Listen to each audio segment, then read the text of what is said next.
Welcome back. We're at seminar 2 for the High Cyber Reserves Cybersecurity Framework seminars.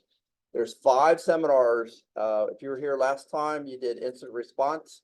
So if I was come out to visit your school, incident response is something that's a work in progress.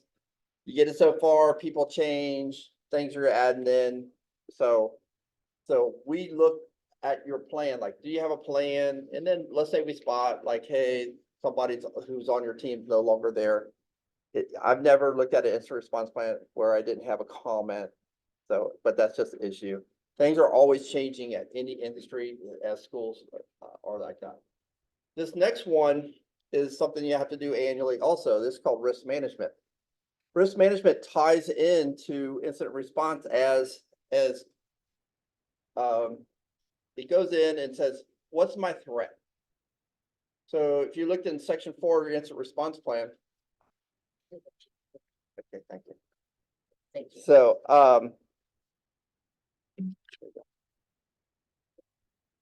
individual having it. Cool. All right, just had a notification that there was somebody wasn't able to get in.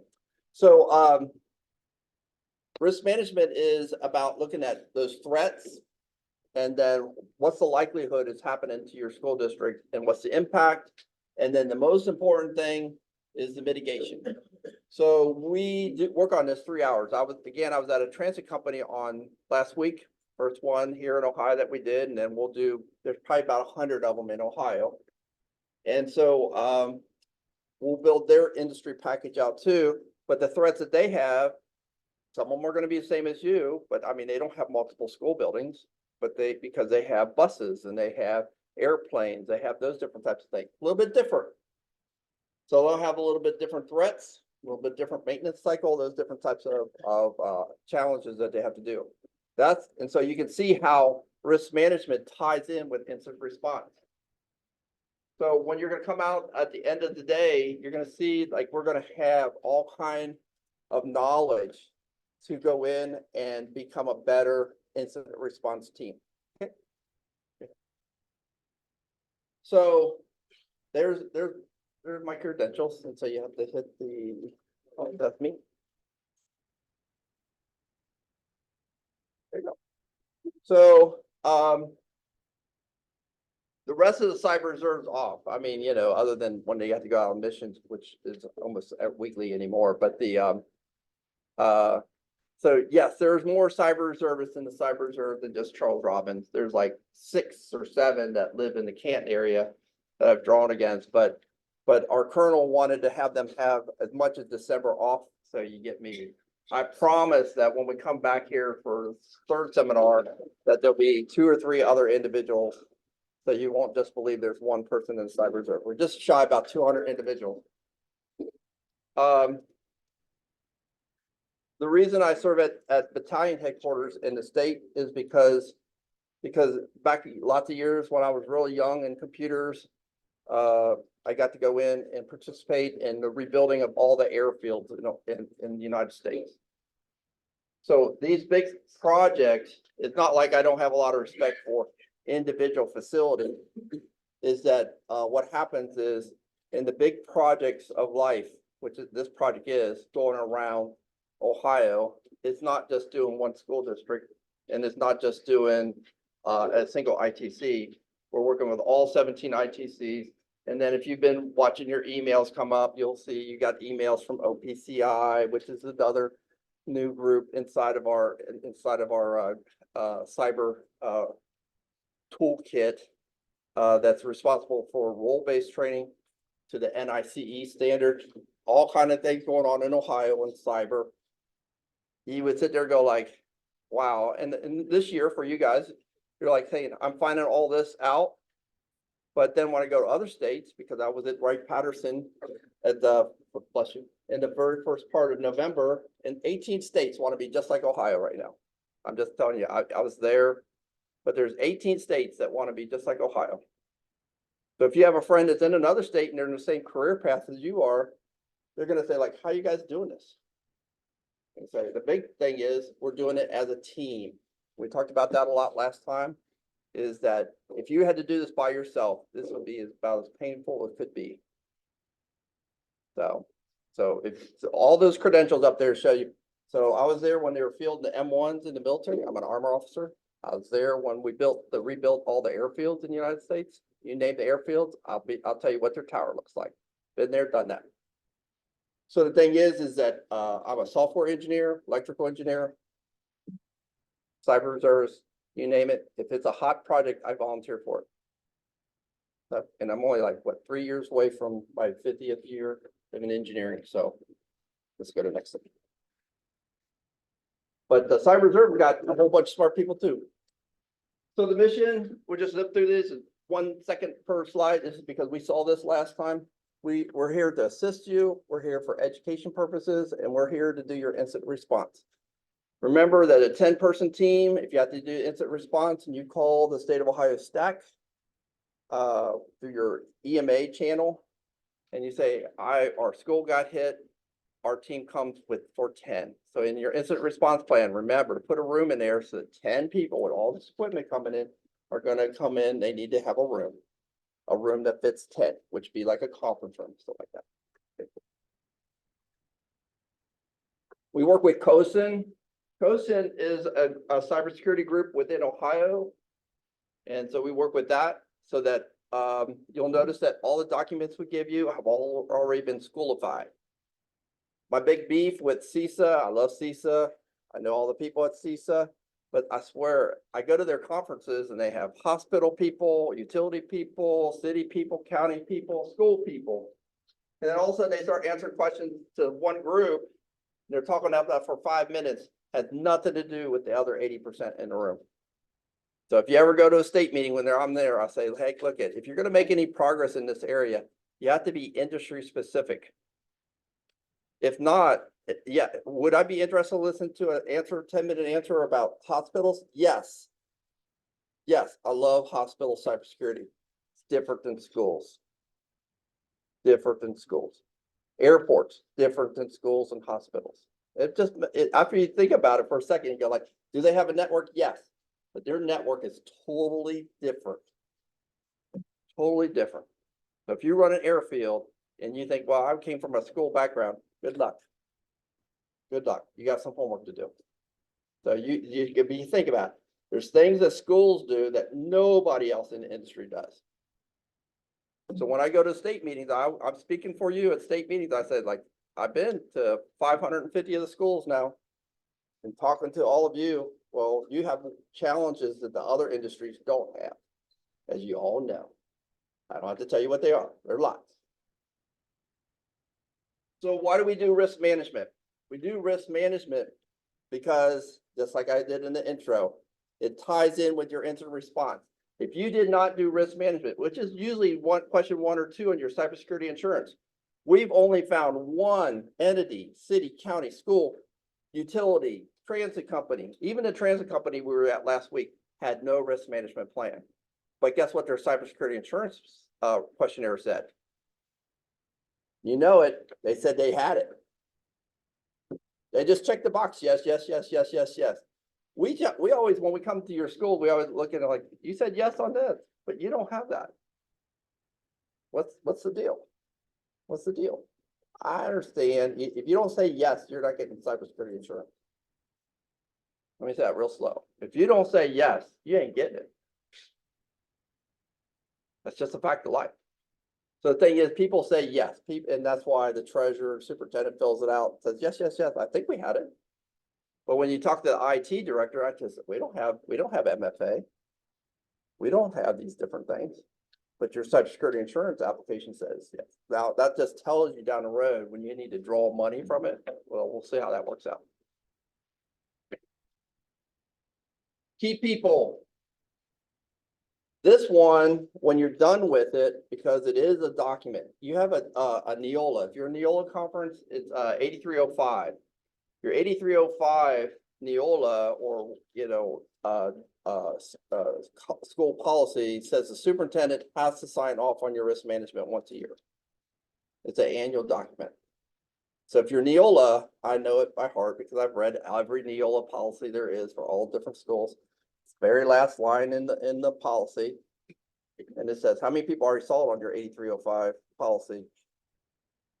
On the very last line, it says superintendent will sign off the cybersecurity risk assessment annually. The annual parts up there, it says it has to be reviewed. Your cybersecurity risk is, your cybersecurity insurance says you have to have it done. There's also so many documents. And then because we have a group up in the northern part of Ohio saying like, why we have to do this and this stuff? And I sent them a list of laws and regulations that was filled, you know, I think there was 21 documents. Because the superintendent was like, why do I got to do this? And he wanted a simple answer. I go like, we're not Europe with general data protection regulation.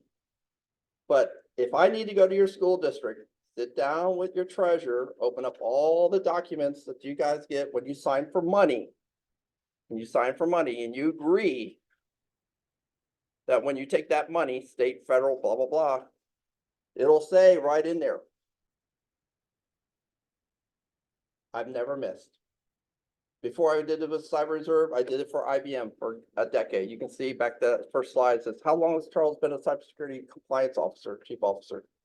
Well, before this, I did it for IBM. And I would do the biggest banks in the whole world. And they would say, we don't need to meet a standard. I go like, isn't that interesting? Let's go down to legal. Let's see what legal has to say. And I've never came out where, hey, I guess Charles is wrong. Every time you sign for something from the federal government, it has a list of things that you have to do.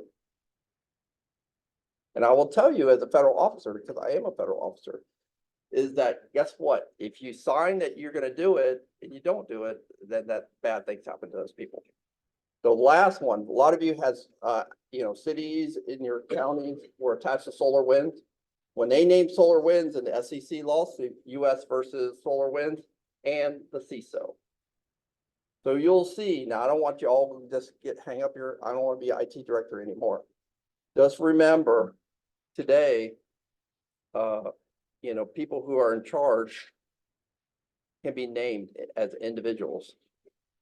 So before somebody in your organization, and that's what this document, this is an annual document that every school district, every city, every county has to do. So it's important. So, you know, if it was important, then you have to ask yourself, why weren't we doing it? These are all the things. We're going to get ones in every area. So if I had your gap analysis, we will achieve ones in every one of these areas. We're going to achieve ones in every one of these areas because we're going to actually do this. We're going to knock this out. So we're going to have this done today. So when I was with that transit company last week, we got done in about 2 hours and 15 minutes, and we were done. Now, it takes a little bit longer because we're going to go through. Will there be a little bit of homework? But if you want to work ahead, because you're going to see when we open up the worksheet, you're going to see we already have the threats identified. Once you see the pattern, this is the class where you get extra bonus points for working ahead. Unless you want to do it on Saturday or over Christmas. How many people have done risk management in cybersecurity before? Raise your hand. Two, three. It's okay. That's okay. You know, I was just telling Charles Johnson's my intern assistant today that Jerry let me borrow. And the thing is that he's going to go to get his college degree. I told him, I said, you can go in his county, Jefferson County, visit every small and medium-sized business, charge $300, $400, and just be like Johnny Appleseed going around business to business saying, I'm a risk management expert. For $300 at the end of the day, you'll have it all done. And they'll say, well, why do I need that? Well, do you have cybersecurity? Oh, yeah, we do. You see right there on the first question, do you have this done?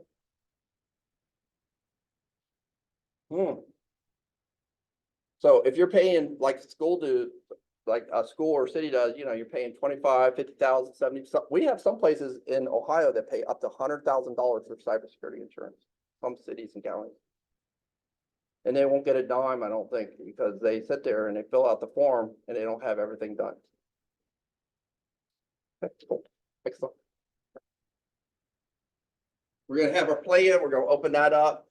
This plan, it's in your packet.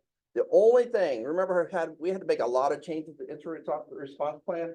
The risk management plan that's in your download packet today, all you have to do is put your school name on it.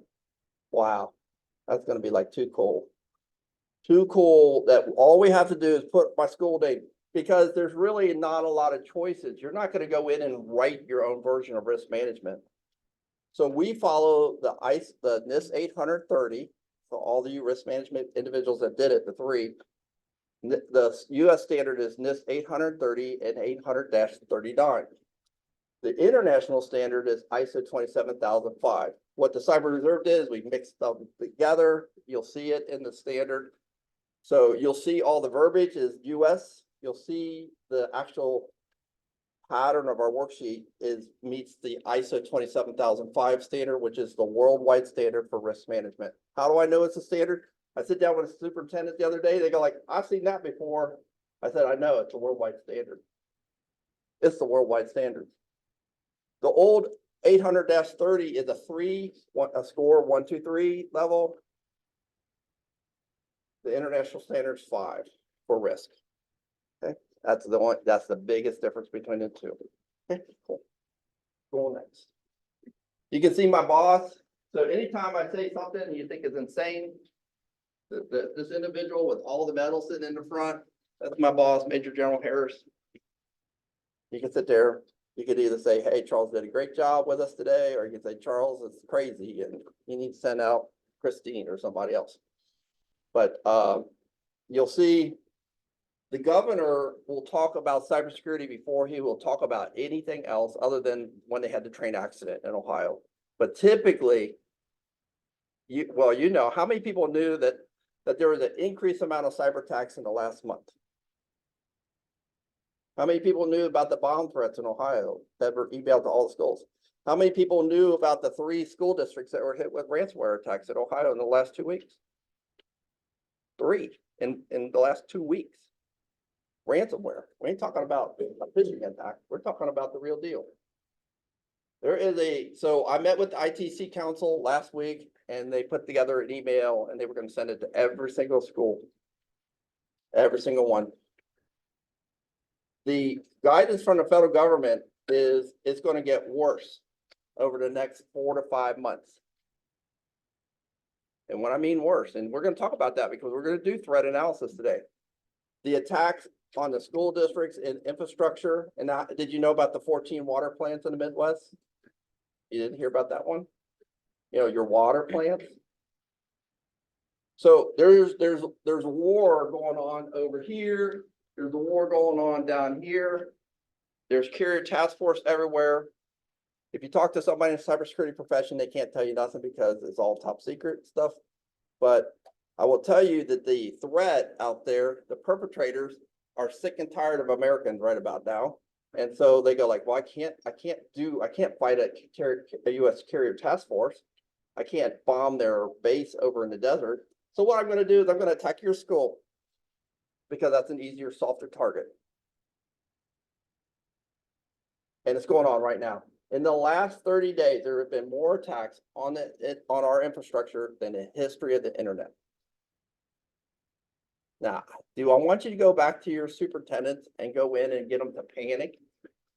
Because the reason we had the call with the ITC Council last week is that you need to go in and think about this on the long haul. You need to sit down with your grandparents and say, after they bombed Pearl Harbor, did everybody like run for the hills? After they did 9/11, you know, how did you react? This needs to be measured because this isn't going to be a one and done thing. Every week we get something new. Cities, schools, water plants. And then you have to start thinking with your imagination, which is going to happen today. What's the next target? If I was the perpetrator, what would be my next target? I think I know what it is. Oh yeah, electrical grid. But I'm talking about in schools. What do you think the next thing they'll do in schools? Obviously, they didn't get you go in and let all the students out. Yeah, they're gonna go in and start delete. You know, they're like, I think I'll just delete all your grades. I think I'll delete everything in your file server. They're gonna do whatever. There's not gonna be a prepared attack like, hey, I encrypted all your files. They're just gonna do something because these are nuisance attacks. They want to make the news. They want to show disruption. If they were going to be methodical about it, they would wait and encrypt all your storage and then say, hey, you got ransomware, pay me this much money. They don't have enough time to do that because they were trying to attack every week. When you are an offensive officer in any type of combat arms or something like that, so that's what this is, threat analysis. This is about somebody trying to do something bad to your network. So yes. So that's what we're going to do today. It starts over in that left column and we're going to talk about threat. Anybody have any questions? Then we're getting right into our work. 5 seminars, go to all 5. Some individuals in every group. I was in Mansfield on Friday. I was in Lima the week before. I was in, oh my gosh, I was in Columbus. But sometimes schools contact us directly because they just know, hey, I need help. I need this, I need that. I worked with a school last night till 11 o'clock at night. There are no rules on this. If you need help, it's better to ask for it now than to get whacked and then say, because that whack, then you're going to get a 10-person team. One person can solve a problem today, or 2 cyber reservists. That's our best when we have a 2-person team. I got Charles helping me today. But but after you get whacked by the perpetrator, then it's a 10-person team. FBI is there, cybersecurity insurance people there. So close that up. Okay. I had to share your other presentation. So now you have to share the other one. I got you.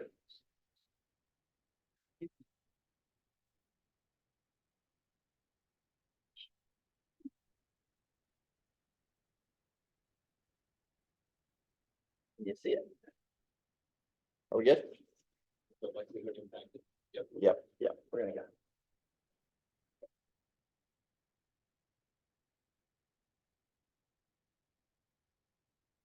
All right. And I gotta change my screen.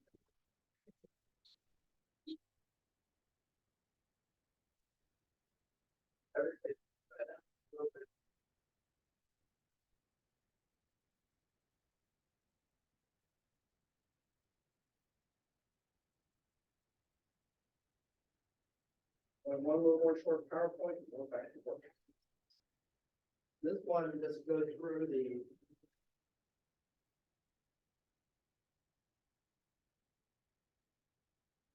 Instead of you having to read the whole plan, which while I'm talking right here, you pull up the plan, put your school name in it and do it.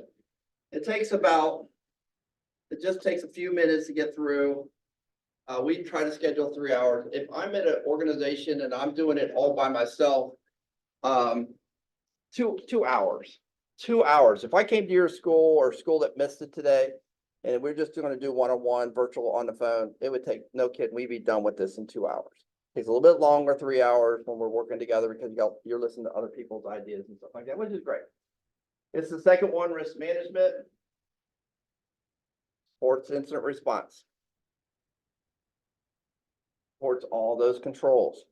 So if you remember the list so at this point, you're through 40% of the controls. 40%. So if you have your incident response plan and you went through the tabletop exercise rehearsal, maybe you went back to your school and did a tabletop, with them, went through your plan. Maybe you just sat down, went through your plan with them. And then you do this with your superintendent or your risk safety officer at the school district. You're at 40% complete with NIST. 40%. And then there's always just, oh, it's got all these more. I'm not saying vulnerability management, which is seminar number 3, isn't going to be interesting. But the thing is that we have a plan for that too. Jerry and your ITCs do vulnerability management, looking down at your system. There's a plan for that. The ground rules is we're going to hear a lot of different people ideas today. That's why we do it as a team. So you're going to be doing the mitigation, but because we're going to go around the room and listen to different people talk about the mitigation that they're doing at their school district, you're going to learn what other people are doing. Okay, that's going to be helpful. Okay, so some people, if it wasn't in this, somebody at the hospital say, oh, that's crazy. It's like there's nothing crazy in cybersecurity. When you have a 10-person team, I can tell you when we do incident response in cyber reserve, and it's always something really bad when we never get called out for something easy, something really bad. The person who has what you consider to be the crazy idea is usually the person that figures out the problem, like where did it come in through? So it's not like all 8 find it. It's usually 2 individuals sitting over looking at something they figure it out before the rest of the group does. So when you go in and you do the process approval, some of you, does anybody know, like when you do risk management for like your active shooter plan, who at your school approves those plans? Is it the superintendent? Do you have a risk safety officer? So when we were doing the incident response plan and we said, who's in charge of our plan? We got to go in there and say, who's going to get this incident response plan when you're done with it? It should be with the risk safety officer. Some school districts, that's going to be the superintendent. Some school districts, that's going to be treasurer. I don't know who your risk management officer is. It's the one person who has all the disaster recovery plan, business continuity plans, all those plans. And then this is part of that. So it's usually how many people who are the IT director is also the risk officer for their school district. It's usually somebody a little bit higher up. Treasurer, superintendent. Cool. So you have the senior manager, who your risk chief officer, risk manager. In bigger companies, you have lots of layers and stuff like that. So I just put those definitions in there. At a school district, you could have just one person who's in charge of risk. Ideally, you should always have maybe 2. Maybe the superintendent is the primary and the treasurer is the secondary. That's what it's going to look like when we're all done. Whole bunch. It looks like just a big grid. But we don't do it as a big grid. We do it one threat at a time. One threat at a time. Typically, by the time you get to 38 threats, 35 threats, 32 threats, then after that, they all start to blend in after a while. Can you come up today and think like you could say, well, I have a threat that somebody else doesn't. I have a threat because we get huge amounts of blizzards in our county. Well, could that affect your cyber? Yeah, sure. Got it. So you just have to think through. We put the obvious ones in the plan, but you have to go and make this your plan. Now, when we come visit you at the end of this 5 seminars and then the 2 cyber reservists come and visit you, yeah, we're going to catch things because we're going to be there. We'll be like your best buddy. What type of risk identification? You got human. That's where the teacher writes down all their passwords and puts it underneath their computer, and everybody in the school knows that that's what they're doing. That's where the individuals come into your school and you don't have any background check on them. I thought because, after all this stuff I hear about in the news about what bad things happen at school, but I go into all kinds of schools and I find nobody ever asked me for my ID other than a couple of schools. I was in one at the transit company where I had to pull out and then they run an instant background check on you. Yeah. Yeah. So that's cool when they do that. Other places, they just let me walk in. They never ask for any proof of identity. They just say, oh, Charles, here you go. I'll pass you through. But that's all right. I go into data centers all the time throughout the Midwest, and I always pick the name of a truck in the data center, and then I put my name, my real name, because it's on my driver's license, and I'm with the company with the truck out in there. They always let me in. So I will tell you what I think about data center security. Because usually they have like a person who's a college intern working at a data center in charge of security, and I can talk my way past them very fast. Okay, so the thing is, those are called physical penetration tests, and yeah, data centers in the United States, they estimate, IBM estimates there's $400 billion of data theft in data centers in the United States. Because an individual like me can just walk in by acting like I'm responsible. So that's what you got when you put everything on the cloud. So when you say it's on the cloud, it's just in a data center someplace. And you go around Ohio, they build those data centers as fast as they humanly possible can build it, but their security stinks. You're talking to a security kind of guy. I'm an infantry officer. I'm a combat armor officer, cab officer. I know about security. I can do it with my eyes closed. So anyway, then you have natural ones. We've had more networks destroyed in the United States due to what? What is our number one thing that destroys any network in the United States? Water. I'll go into the network. I was at a school district in Ohio and they had all the water pipes right over top their racks. Hey, got it. And that's because the bathrooms are right above you. So if they have a flood in that bathroom, you think the floor is sealed, but all that water is going to come down. So when they have an issue, if I was flushing all the toilets above there, all that water would come through the roof because it's concrete, but it's not perfectly sealed, and the water will come down and drip all over your stuff. When Hurricane Sandy hit, I had an individual call me and said, Charles, I had my racks in the basement, all their storage servers, and said, my storage server is under 6 foot of water. What do I do? I said, I hope you got a backup somewhere. Because those drives are not going to survive. It's not going to make it. Cool. Next one's technical, hardware failure, software failure, physical, sabotage, theft. We're going to all cover all this today. All those different things, you're going to see all those threats. Okay. So I would do it this way every single time. So when I was always on active duty in the military, I would sit there with my platoon, then my company, and then my battalion, and then I just do this. Imagine you're sitting there having to be in a room with Charles all day, and we're talking about cyber attacks in Ohio. And I'll be here there till all the way till midnight because I'll just sit there going like, because we're not done yet. So in July, on July 8th of the year, I had activate all the cyber teams in Ohio all on the same day. Talk about painful. Talk about painful. All 200 cyber reservists, all getting activated, all at the same time. Yeah. That's like calling out every fire department all at the same time. Yeah. If you don't have a plan written for it, you don't know how to do it, it's going to be painful. So we look at the worksheet here. When we get to the worksheet, it starts out with threats, or you put the date that you add the threat and you identify the threat and what's its business effect.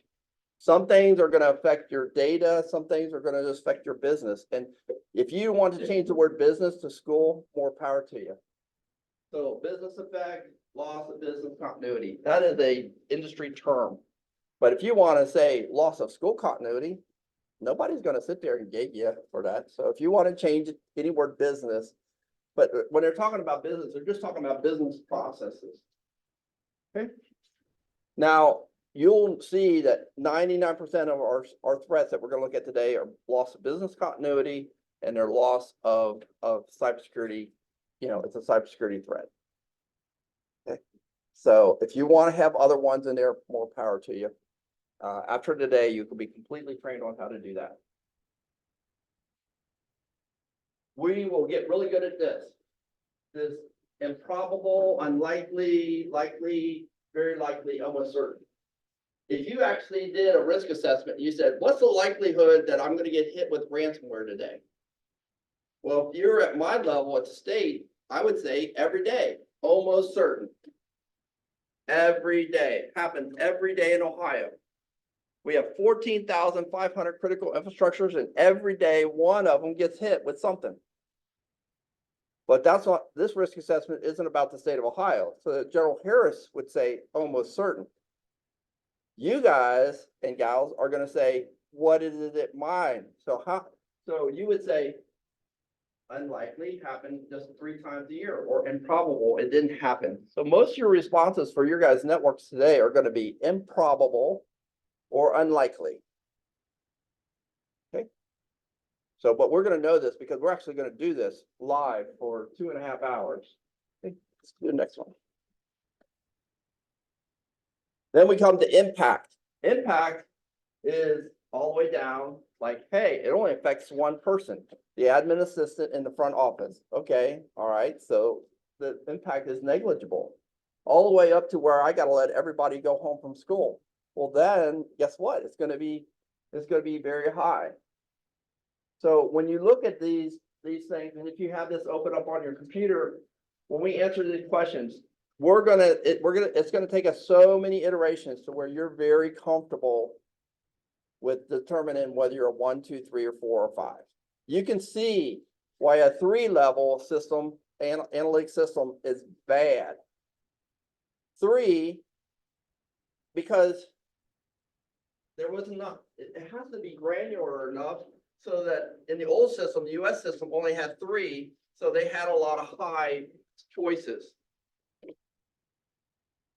And so therefore they had higher risk. The system, it's just like having too big of a pixel on the screen. Your resolution's not small enough.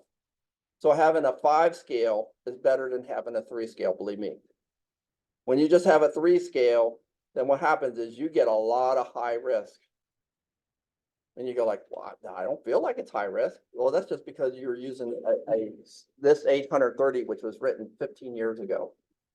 That's why more people use the ISO 27005 chart. It's better. It does all the math for you. Low risk is 1 through 4. It just takes the likelihood times the impact, and that's how you get your score. Okay, that's pretty easy. We're going to see that happen. You don't have to do the math. It's built into the worksheet. Then comes the most exciting thing that we're going to do today, the mitigation. And you can go in and you could say to yourself, I'm going to go in and turn everything over to Jerry. But I'm going to tell you, if there's a whole bunch of stuff you're going to turn over to Jerry, you need to go in and have that in your agreement. Now, I'm not saying that the ITC is not going to be there to help you, but make sure if there is something major that they need to do for you day to day, have it in your agreement, have it in the mitigation. Make sure that the organization, whatever organization, I just picked up Jerry because he's sitting right here and he's your ITC, but you could assign stuff to Google. What do I want to give Google to do for mitigation? Well, tell me if you can get Google to come in and just do some one-on-one with you. Is that going to happen? You're going to call Google up and say, hey, I got an issue with my server. You're going to give me some one-on-one time? Yeah, tell me how that works out for you. So you're going to have to make sure that things are in your contract if they have to do something, if there is an attack. If there's an attack, you have to have it in your contract, okay? If you're going to transfer the risk, make sure that person accepts it, and you need to have it in writing. Then you go in and you want to reduce it. That's what we're going to do. Every single thing up here is about reducing risk. If you can give it to somebody else, if you can call up the other school district and say, here's your school risk, I'm going to give it to the other one. If you have that much time to work on his too, more power to you. I think you're all busy. So the thing is, reduce is what we want to do. And that's what you're going to see on every one of ours. Who's the risk owner? I put in the director of technology. If that's not your title, change that. Some of the risks are going to be owned by the superintendent or the risk manager. Right now, by default, you own all the risk. Is that true? Probably not. So you're going to have to think about, when you go through it and the superintendent's going to sign off. How do you know the risk management plan has been checked? You'll see the superintendent's signature and the date. If it is not signed and it's not dated by the superintendent, it is not a executable plan. So down the road, you have to show it to, when we're done with this, you have to show it to the superintendent, whoever, or your risk management officer, could be the treasurer, whoever's on the books to do that. And then they'll sign it off and then put it in the file. Okay.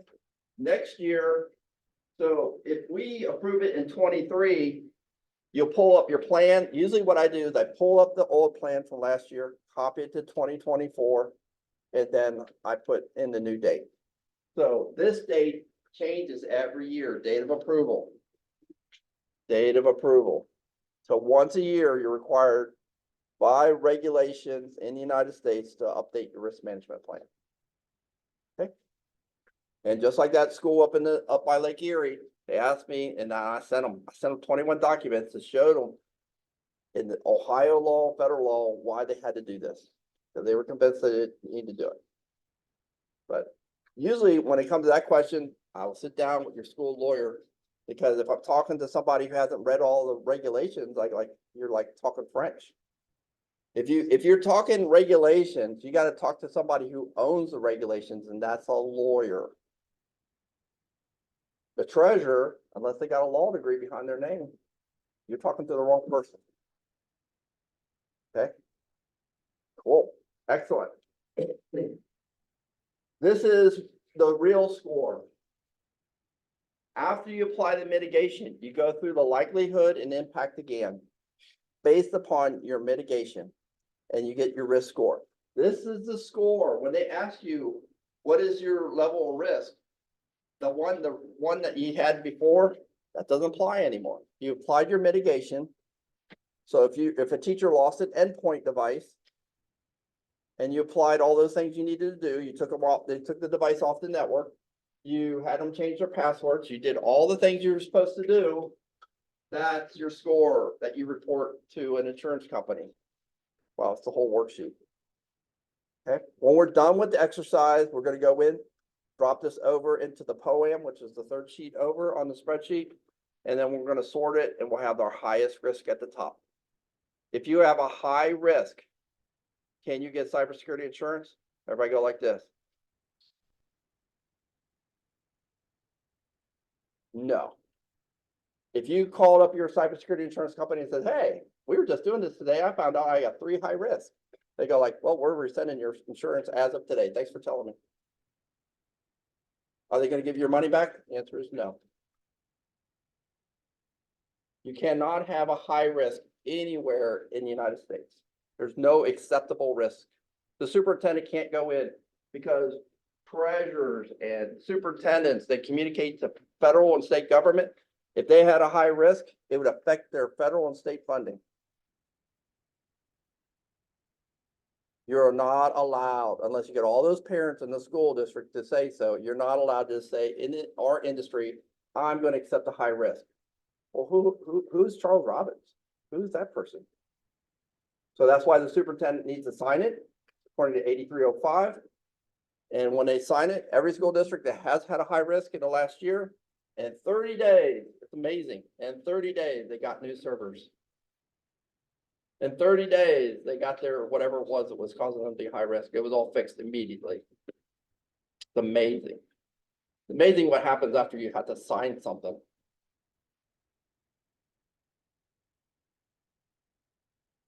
So you got to go in. You can't just, if you do cybersecurity just by making it up in your own brain. I went to a conference, blah, blah, blah, you know. So that's why Cyber Reserve, when we come, no cyber reservist will give you their personal opinion. I'm not allowed. The General Harris will not allow a cyber reservist to give their personal opinion. Has to be backed up by NIST. There's no personal opinion in cybersecurity. It's all regulations. And they're not new regulations. They've been around since 2017. Well, I hate to say that's 6 years ago. Now, is anybody blaming? All I know is that here in Ohio, you are 6 to 7 years ahead of North Carolina, South Carolina, Georgia, and a whole bunch of other states. Indiana too. Because they haven't even got to this point to where they're all sitting down discussing it. But they will 7 years from now. Where will you be 7 years from now? You'll be like Captain Kirk. You'll be light years ahead down the road, down on your way. It's just like, it's that way. A year from now, in your school districts, when you say NIST, they'll go like, yeah, like OSHA, like safety, like student safety. Like we've always been doing this.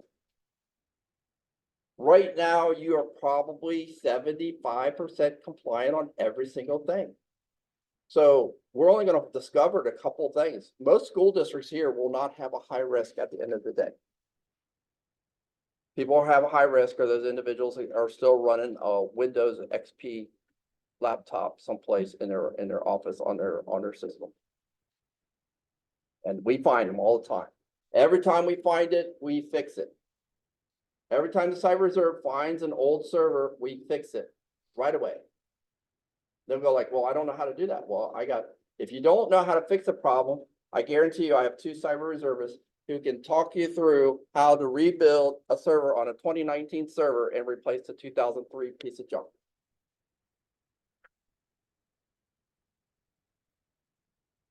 How much does a cyber service consultation cost you? Let me tell you the big number. What's the number gonna be, Charles? $100. It's gonna be zero. He said $100. Sorry, $0.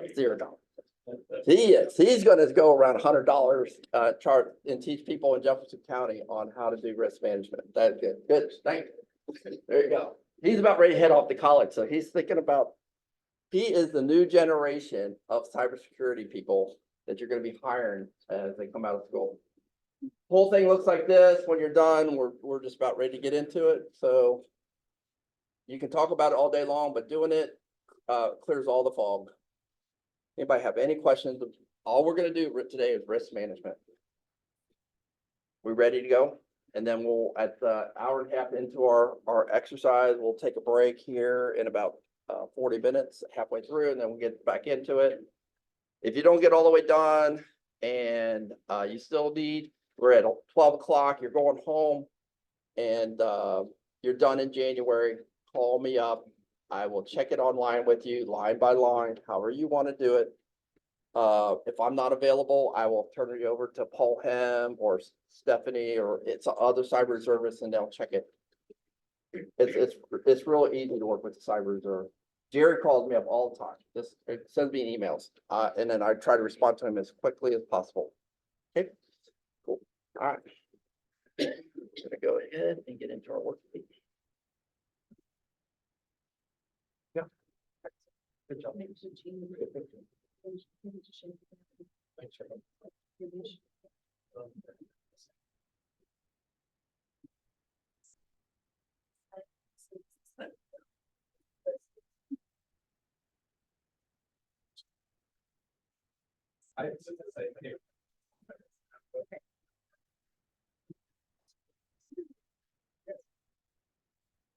Is this supposed to disconnect?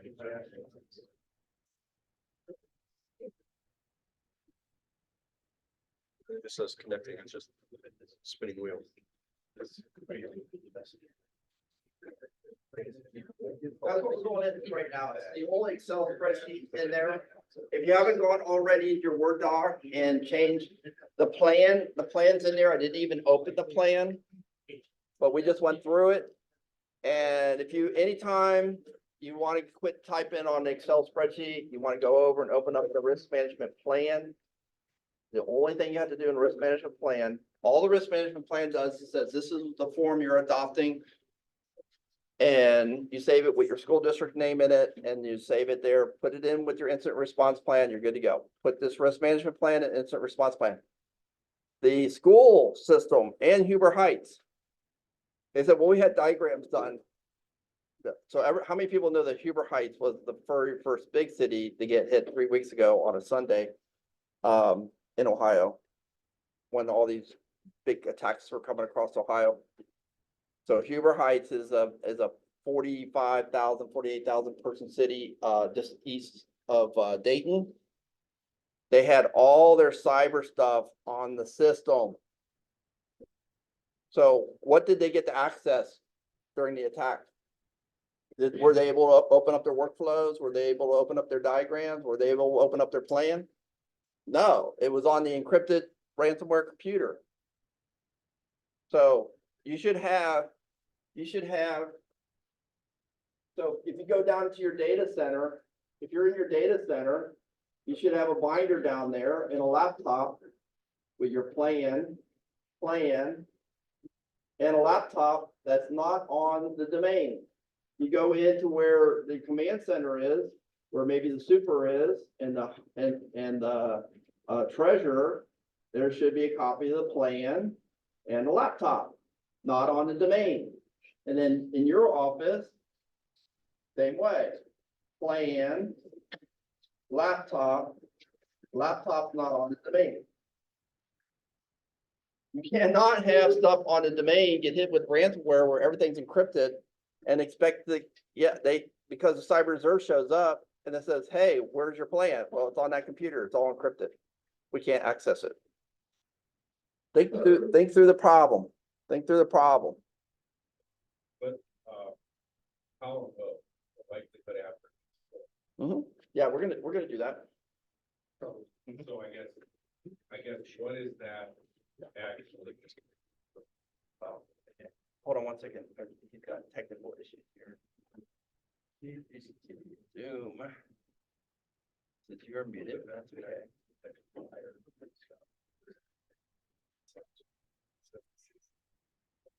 Gotta go to share. Screen. All right, we're good. Are we good? All right, good. All right, sorry, we had a, we're broadcasting. All right, so the question was, well, we're gonna go through, we're gonna go across the top and do one. So we're gonna go in and do the first two together. So I'm gonna say I'm at the cyber reserve and I got loss of fiber optics at my whole district. And I have 4 offices in the cyber reserve. I didn't lose anything this year, so I'm gonna have Charles go in there and select under likelihood, because it hasn't happened. So when you go and you select in there, you see the list box, so he's gonna pick improbable. Okay? Yeah, we're not following along with here, so that'll be interesting. So, so when you look at the likelihood, you have to ask yourself, how many times last year did I lose fiber optic for my entire district? Okay, did anybody like lose it 2 or 3 times last year? So everybody's improbable. Because if it's only had, there's no such thing as zero risk, but 0 and 1 is improbable, and then we'll go ahead and do that. The impact, the reason it is high, because when I've been working with schools in the last year and a half, I haven't seen a single school dismiss every student just because they didn't have fiber optics. They'll come up like, well, what's that, my emergency number? And then they're using radios and stuff like that. So I've seen that in the plan. So the impact is high, which is a 4. So then it goes 2 times 4 is 8. It does that automatically for you. And so you have a medium risk. Your mitigation that you get to type in, this is where every school district is going to be different, because when you're into L, you're going to write down, if I've lost fiber optics at my district, what did I do? What's my plan? So can anybody share, what was your plan if you lost fiber optics? Anybody has lost fiber at their district anytime this year? Or even the shortest, what did you do? I think most of us are the free system. Okay. So you can say work to restore primary fiber optic with OME-RESA. And so you go in and you say, oh, that's my number on the plan. You can have hotspots. I've seen a ton of hotspots because they came in with a lot of people got hotspots during COVID. I've gone to school districts all throughout Ohio and they have hotspots. If I was with you, I would go in the office and I would set up hotspots for key employees. And I would have a plan. I would have a drawing of the school layout. And if I had 16 hotspots, I would know strategically where to put the hotspots at. I'm just not going to go in, because what if I'm down all day long?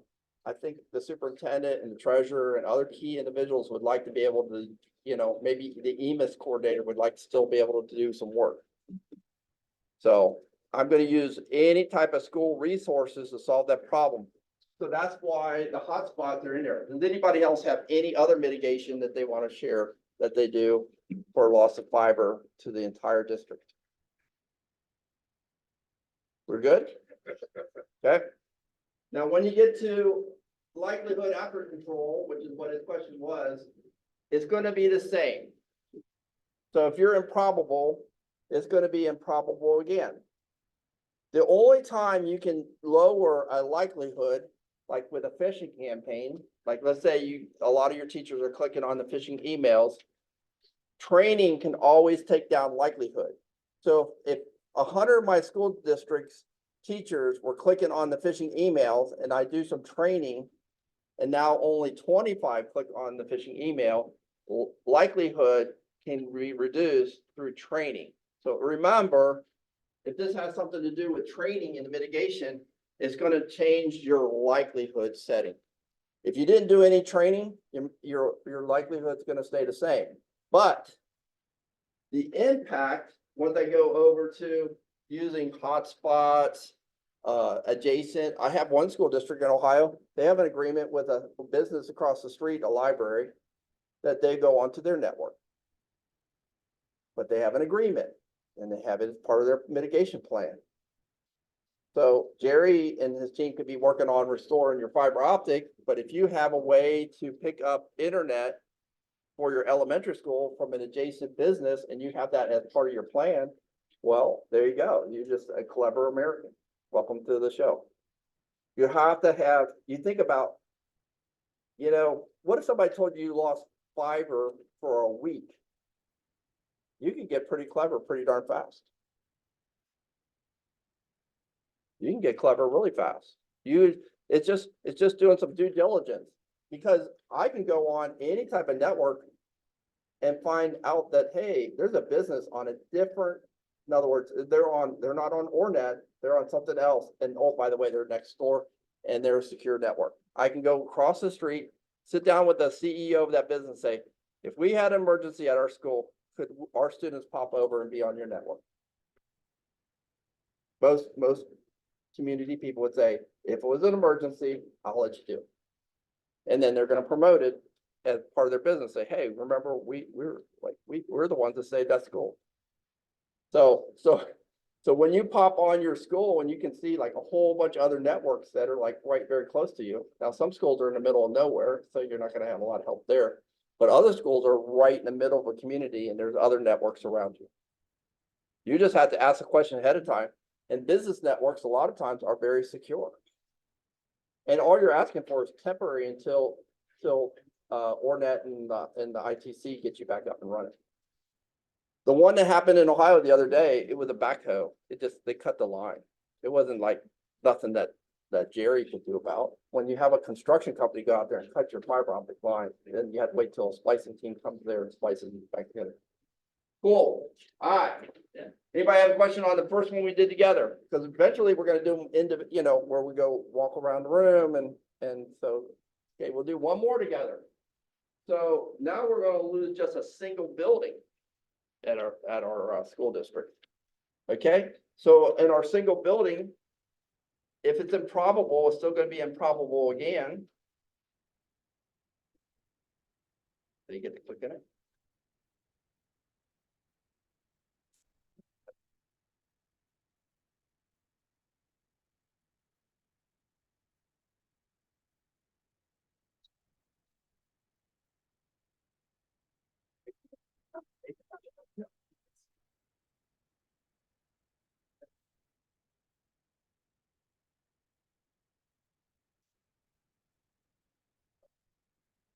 So improbable again. And then the impact with just one building is automatically can go down to moderate, because for staff members, how many people have more than one building in their school district? So if you lost your offices in one building, how many people part of your plan could transfer staff to another building for 3 days until your system comes back up?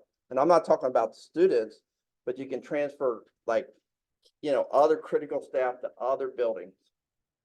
So in your mitigation, so set to alternate building, you'll see that's our one little mitigation change here. We're setting some staff people to alternate buildings. You know what your plan is based upon your experience. Then after that, improbable and slight. And then we get past this theoretical one, because on the third one, we're going to go in and we're going to pick a lucky person. And what's your name? Are you guys from the same school? Yes, Bridgeport. Bridgeport. So who wants to be the speaker for Bridgeport? I'd love to do it. Okay, there you go. All right, cool. So we're down to the third thread. And the third thread we're going to do is loss of internet to the district. This has your fiber's running, but you lost could be your DNS server. There's all kind of reasons why you lose internet and your fiber's still working. Have you lost internet connection to your school district in the last year? Yeah. Like 5 times? Probably a handful of times. Handful. So unlikely. Unlikely, yeah. Unlikely. So what's your first name again? Elliot. Elliot. So Elliot goes in there and puts unlikely, because because when you go in here, unlikely is the next one up. Gives you a 2. And then what's the impact? What was the impact? Did it affect everybody? Yeah. Yeah. So when you're looking at doing it right now, did you pick high or very high? High. Okay. Could you pick high? If you end up toggling between two, you're like, should I be high or moderate? Should I be high or very high? Always, that's called toggling, where you're in your mind, you're going like, I'm between these two. Always pick the higher one in risk management.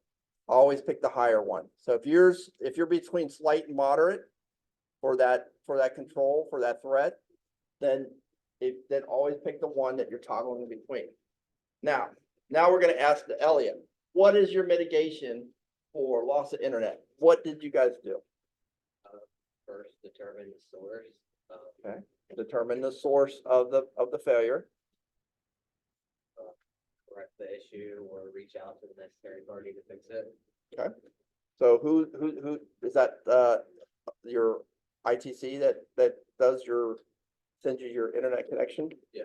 Is that where your DNS server is sitting at over at the ITC, or you have the DNS server? We have one posted on site at site, so. Okay, so you're going to check both. Check both. So he's going to check his DNS. If your internet's up and you just lost connection, in other words, nobody can find anything, none of your DNSs are being resolved.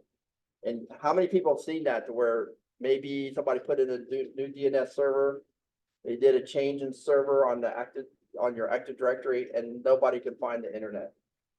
Nobody does that? Man, every time. There's a company I'm working with over the weekend on the 15th, 16th, 17th, they're doing a whole new software rollover. And I put that top of the list because every time I do a new system rollover, there's always some sort of DNS issue. So we have 8 beta testers because it's a big company. So 8 beta testers are coming in and they will check all the different application programs. Like, so you would have the people down at the endpoint, at this elementary school, the people do that. And you'll say, okay, in our test, we're going to check this many popular, things. And then they'll be able to tell you, can we get out on the internet? Okay. Everybody knows what I'm talking about. So in there, in your mitigation, you could write down, okay, I'm going to check my servers that take me out to the internet. I'm going to ping. I'm going to use my TCP/IP utilities. I'm going to see, well, can I ping all the way out to ORNet? Then I'm going to sit there and see if I'm going to resolve. Are my DNS servers resolving? Well, in most cases, if you can't get on the internet, it's usually a DNS server issue. And it's, oh, by the way, isn't that what we just changed last week? And then you have to check, because you can have an endpoint, and if you don't give teachers a way to clear the DNS on and resolve the new DNS server, again, you'll sit there and say, well, I changed it at the school level, but they're still not finding it because inside their endpoint server, they're still doing that. So we clear the DNS on their endpoint. Oh, now magically they're finding my server. It's just looking for the old server. That's all it is.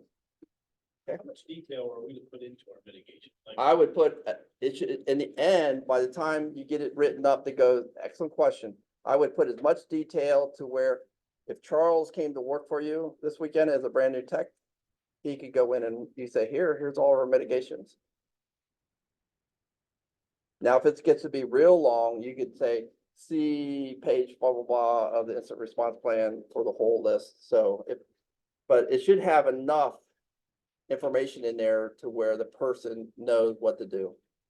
Okay. Yep. And if you get really good at this, you'll have a plan A, and then you'll have a plan B. And then some of you eventually, so usually after I find it, so there's no brevity. If this gets to be real long, we take the column and we go like this. Spread it out. How many people have a technician come work in their department? Come on. I got Charles today. He is my technician, local technician. How many people have an assistant technician that helps them at elementary school? How many people say the same things over and over and over and over and over and over and over to the technicians? Ask me why I've written 35 engineering books. Remember I told you, I go in and I do stuff all the time.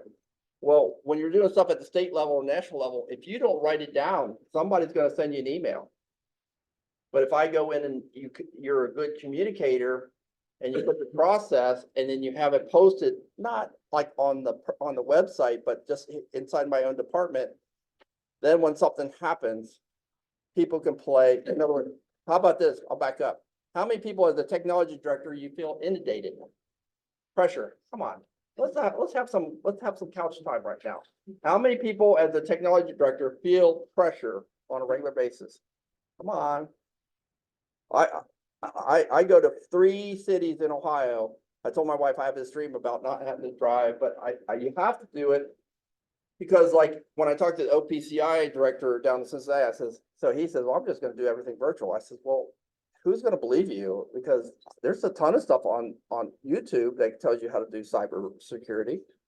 Why don't you just watch all that? I can just say, watch this on the YouTube on how to do risk management. So none of you guys feel any pressure? Well, you're the best ITC group in the entire state.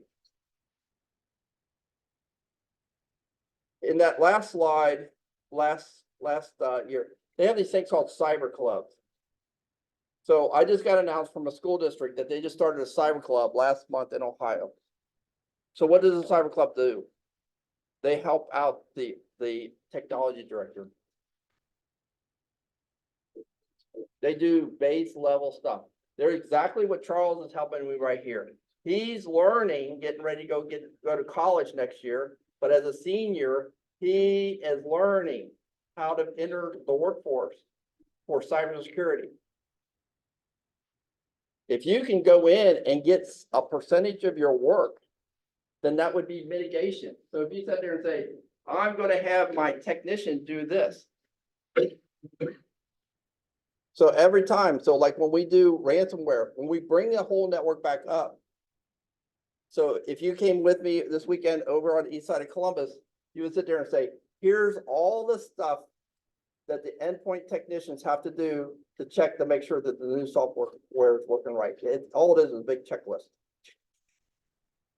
You could go in and say, you can call it recovery checklist, follow recovery checklist. That way you don't have to write it out every time. You could have it an appendix A, a recovery checklist for endpoints. But am I going to do it? I'm going to get Charles to do it. Charles is high motivated to be a technician.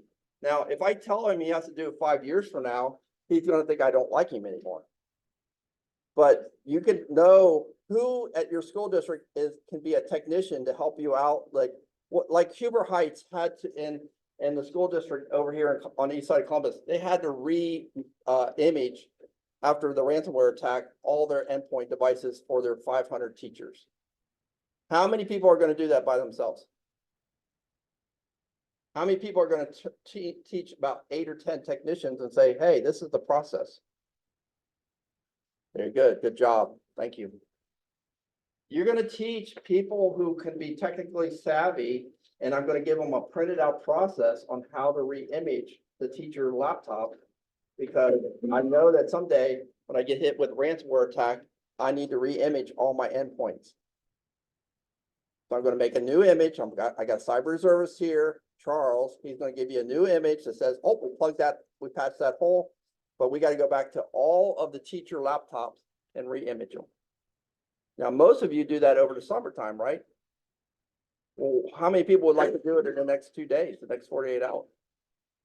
First of all, you got to get all those laptops turned in, and then you got to go into a room where a whole bunch of power is because I got to be re-imaging. Okay. So that's what a mitigation is. Mitigation is spelling out, hey, this is what I got to do. Cool. All right. Thanks, Elliot. And so, Elliot, after you applied your mitigation, it's still going to be unlikely because we didn't do any training. And then you come down 1. A mitigation always takes an impact down by 1. So what was your final score over here? 6. Cool. Okay, we're going to do the next one. So we keep on this side. Are you guys from the same district too? Yeah. And who's going to be our speaker at your district? Yes, I.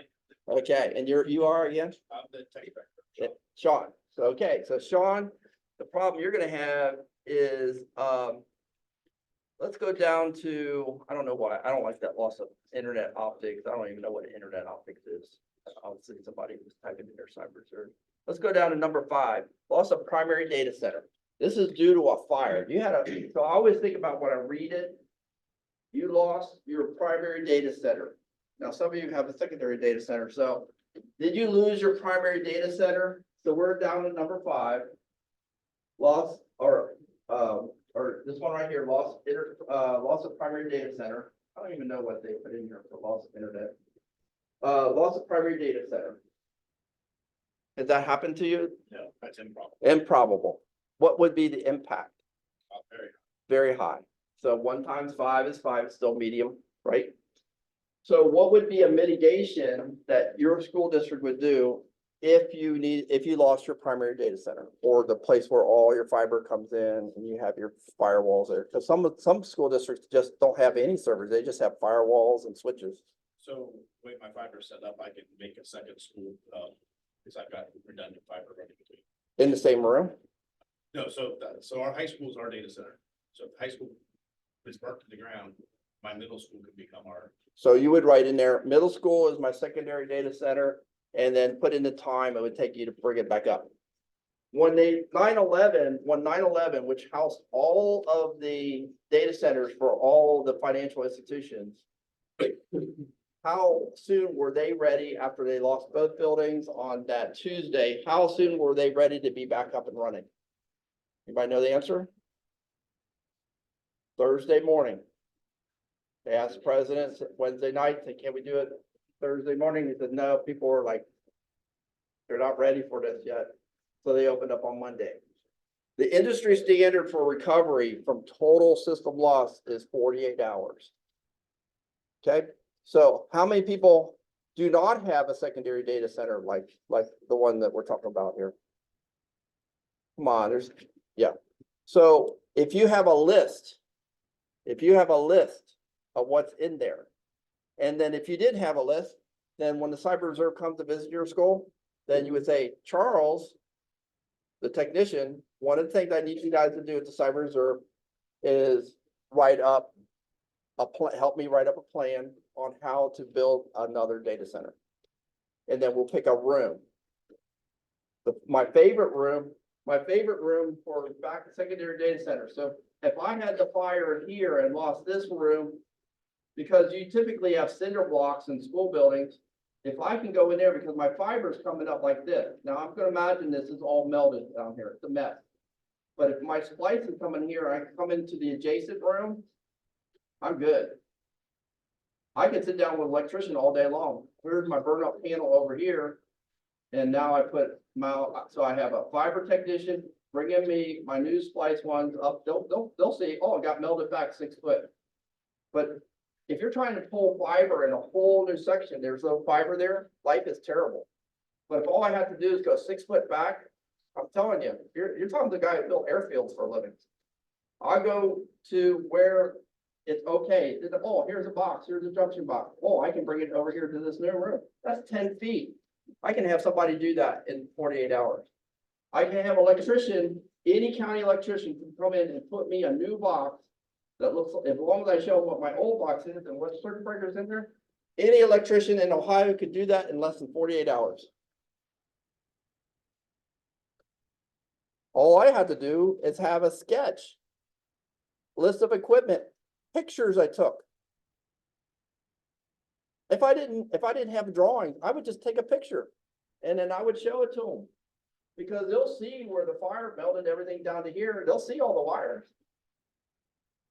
And then they'll just come in and bring me, it's just, in electrical, it's just called splicing. In fiber, it's called splicing. So if you don't have a secondary data center at your school, and you give me a list of equipment that was in your rack, well, I will, we can go in, put the prices next to each other, do that one time, find out, an estimate price on the equipment, take it down to treasurer, say, if we have a fire in our primary data center, we could build our new data center, and I'm gonna need $75,000. Where's the treasurer gonna get $75,000 from? Fire insurance. That's not your cybersecurity insurance. Everybody's got fire insurance. So they go in, they'll say approved, because they gotta get everything back up and running. He's going, Sean's going over, because he has a middle school, he has a redundant area over in middle school, and he's already figured this out. After a while, he can build a warm site, he can build a hot site. At airfields, if you ever watched the Bruce Willis movie, if the airport manager was there and it says, hey, can we pick a second one to go over to secondary network? How fast can I do that? We typically have a button. We open up the panel, press that button, it switches from primary to secondary, and it does it in a few nanoseconds. I got planes on vinyl right now. But when you're at an airfield, how many people here fly once or twice a year? Don't you know that we always think that we're gonna lose something. So the computer system says there, yeah, I know you're final, it's a windy day, you're on the ILS approach.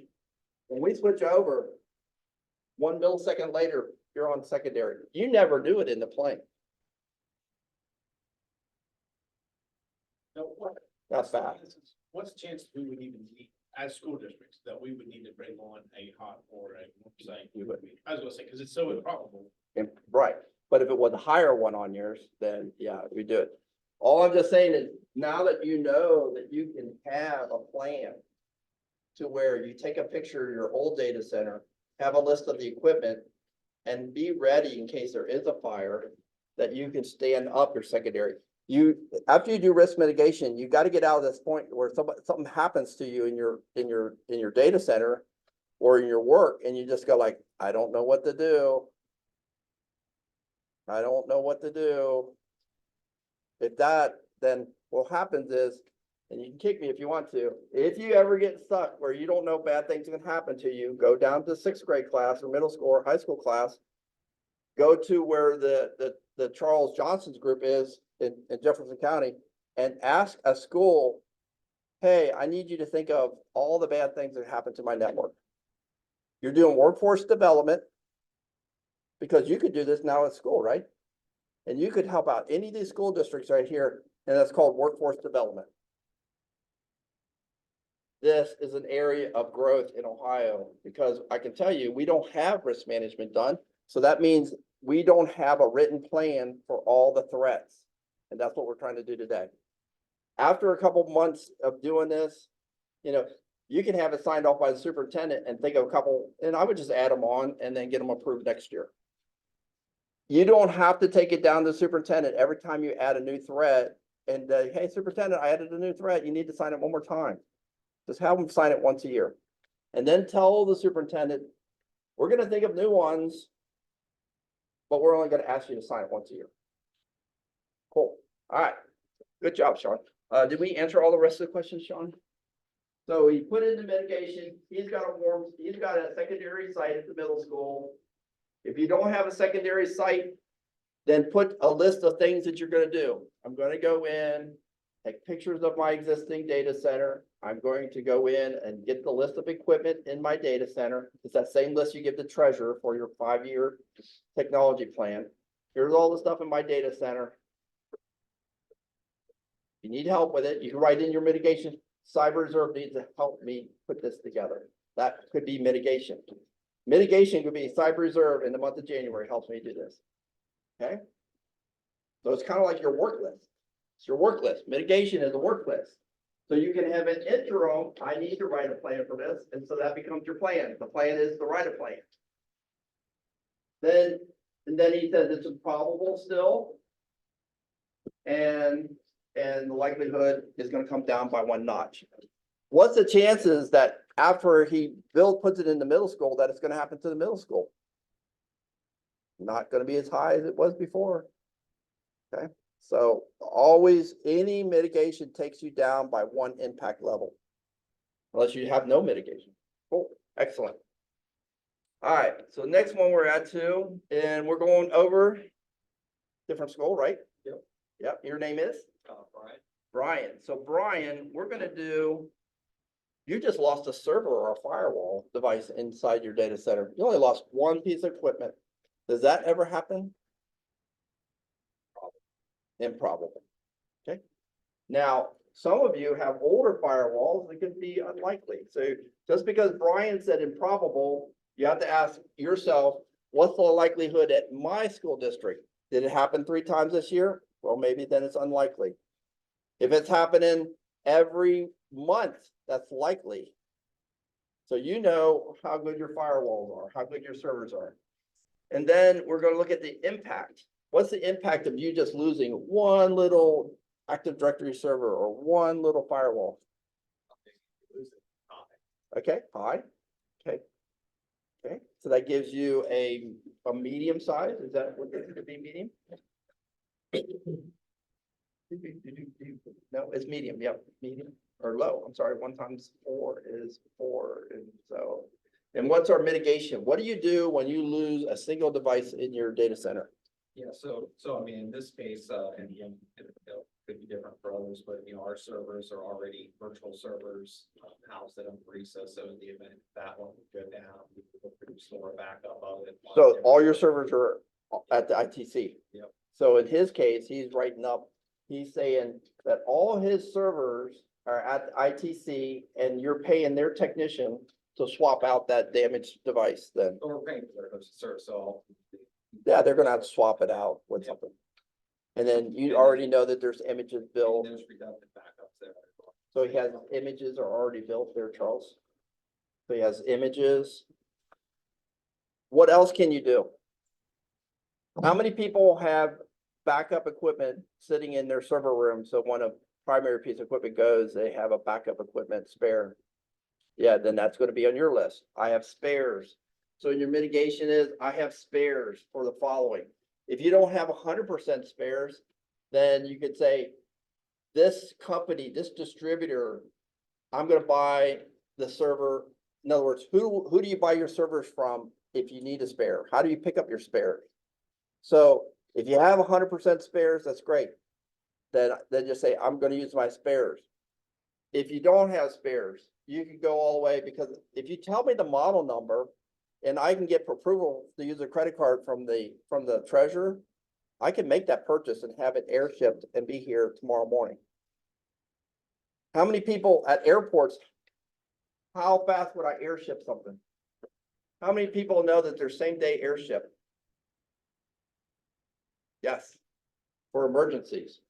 Same day airship called Delta.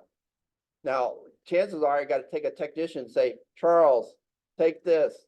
I need you to ship this, whatever. So, I was at Siemens. So I had technicians at LAX, Portland, Seattle, and I need to get something out to the technicians.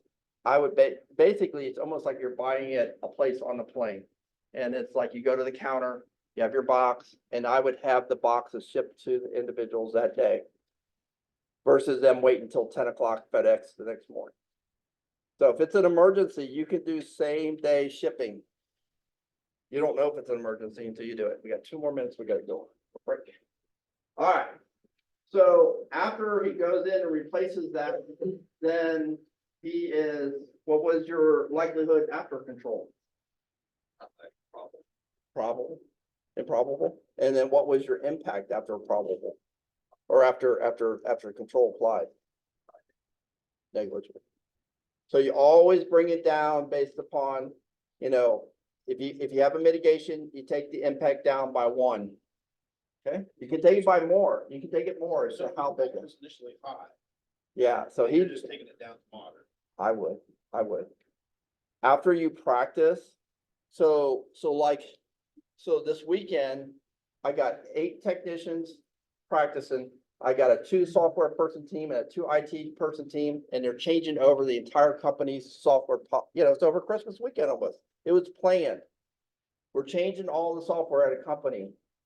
There's going to be like 10 people there.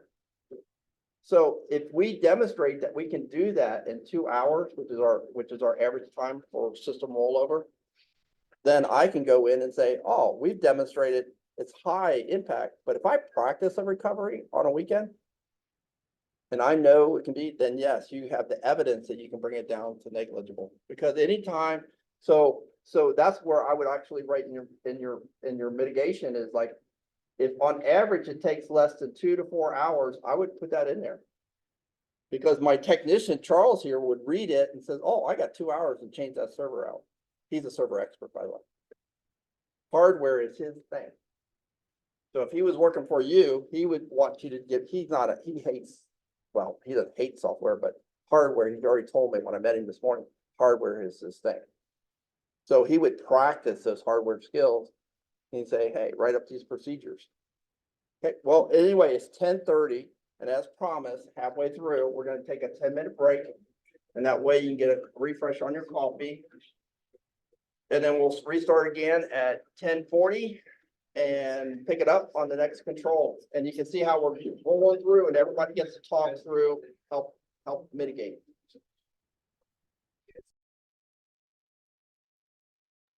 All the crosstalk that you're doing and sharing, this is exactly how you do cybersecurity.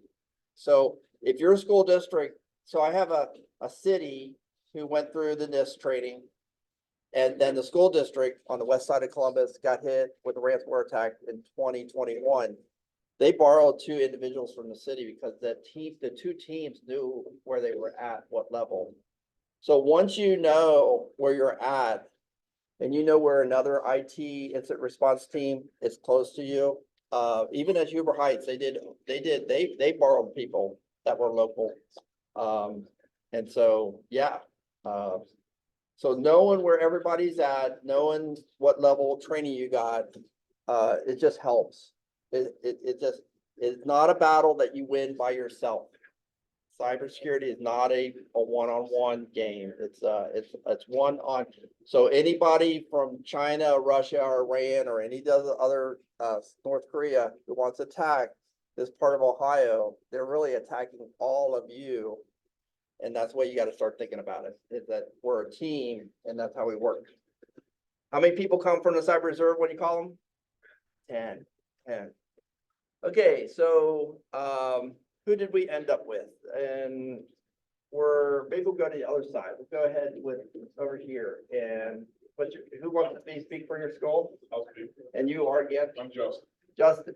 So Justin, we are down to, we lost an admin endpoint device. The one I always like to lose is the treasurer's computer because it's got all the money on it. So an important admin device. Has that happened at your school district in the last year? It has not. So it's improbable. And what would be, for an admin device, what would be the impact? I put that the impact was slight because of the mitigation that we already have in place. When you go in there, so that's what you'll do over here. So that was good. I'm glad you did that. It was almost like we had a rehearsal. So the risk would be without your mitigation yet. Okay. And so what would be the risk for an admin device Well, or obviously, impact? the impact would be high on a treasury High. device with no mitigation. Okay, right. So you should think about with no mitigation. Now, we're gonna listen to his, what were all the mitigation, for endpoints, there's lots of them. So we'll go ahead and Charles will type up all the ones you tell us. So the first mitigation is to ensure that all mobile devices, actually all devices are BitLocker. Okay, so They're encrypted. so you got BitLocker. How many people are running on their teacher devices or office devices? They got like Windows 10 or Windows 11. Is that most of you? And so if it's professional, BitLocker comes for free, right? You already knew that. So every once in a while I go in the school district, they don't have BitLocker turned on. And I say, it's free. It's right there.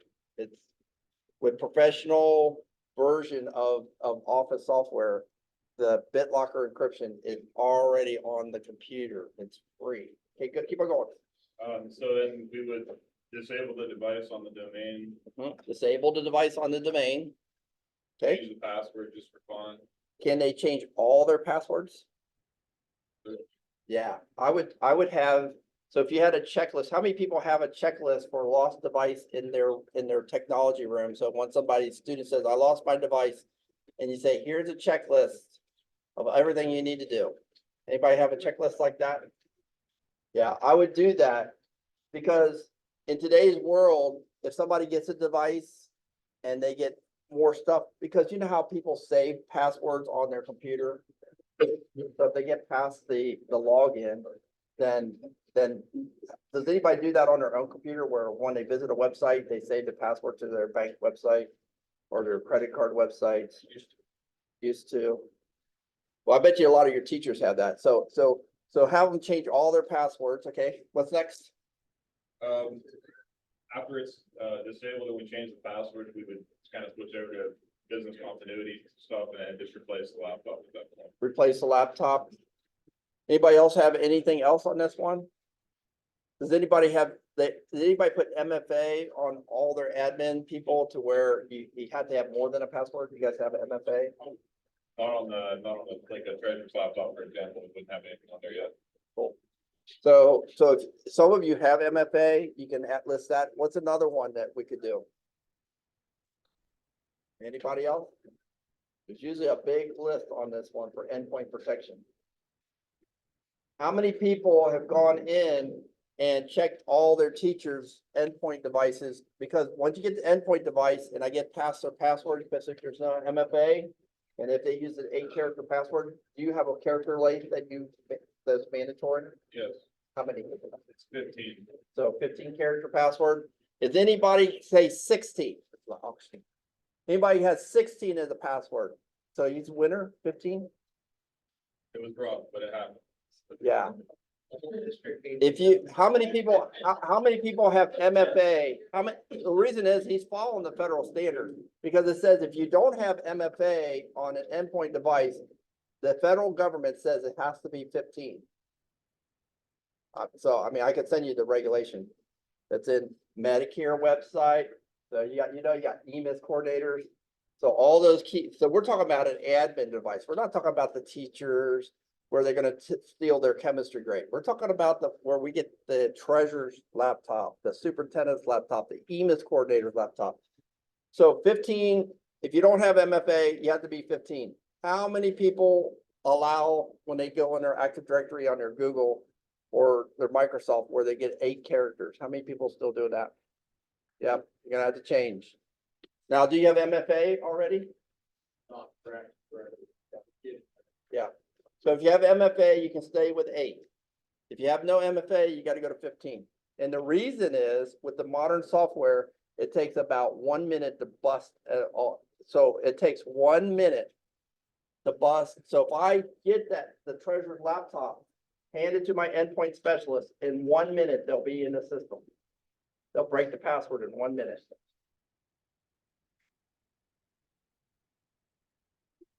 So basically, you don't have a password. 15 takes like 2,000 years.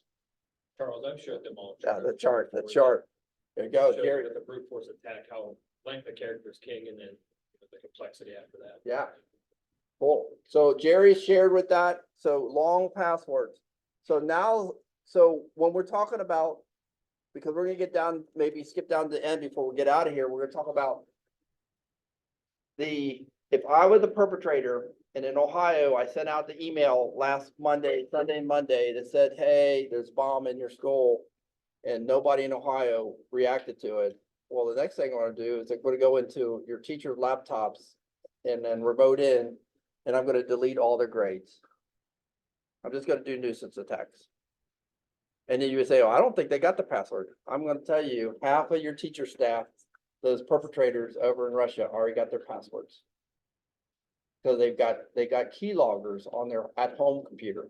Do you know the teachers go home and they use a crummy at-home device that has no internet protection on it? It's not their cool school one that has all their protection on it. Do you put antivirus on your computer? Yes. Which one? We use those. So puts endpoint. So that's another protection that he has for the endpoint is he puts an antivirus software. If I listed all those really cool stuff, because how many of your schools tell the teacher that they're allowed to use their own device at home? How many have you gone in and actually checked? Because when I check your Neola, if you're a Neola school, when I check it, it's in that BYOD policy in most cases is in strict what is it? It's contrary to what your Neola policy says. You can allow, just like at a bank, I have a device right here that I'm allowed to be on a company's website. But you'll see all my other software that has to be put on my mobile phone in order for it to log in. We're gonna continue to lose schools, just like the 3 or 4 in the last 2 weeks.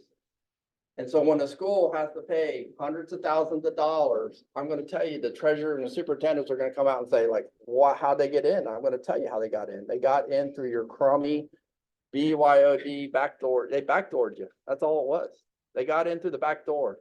Where are they getting in the back door? All those open vulnerabilities that are built into your system, because what other industries don't let, like when you go to Huntington Bank or you go into the US military, they don't allow you to use like another device.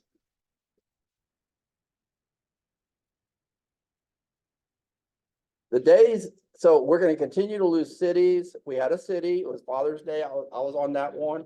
Father's Day this last year. The person in the tax department clicked on the shopping phishing email for shopping. They were using a city device. It cost that city like $500,000. Now, how many school teachers are going to give me a blank check where I can put it in the file with the treasurer? It says, if you click on the phishing email and you cost our school district $500,000, are you prepared to pay?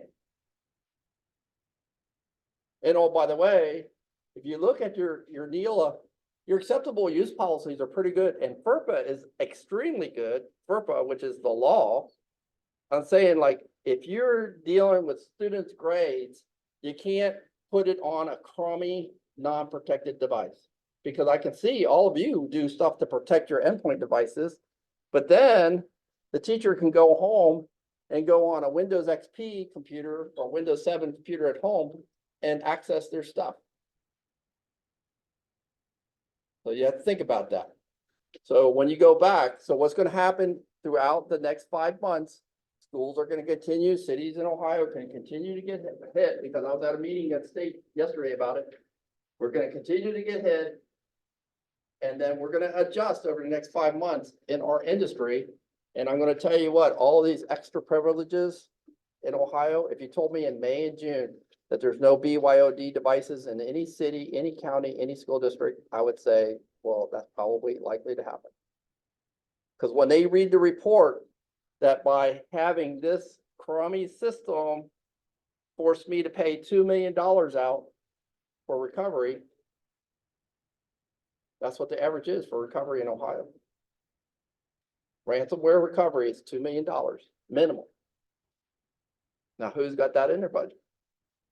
And you're saying, well, they need to use their own device. I go like, well, I'd rather have 2 less teachers who are arguing with me, or 2 less people in the admin department arguing, versus, guess what?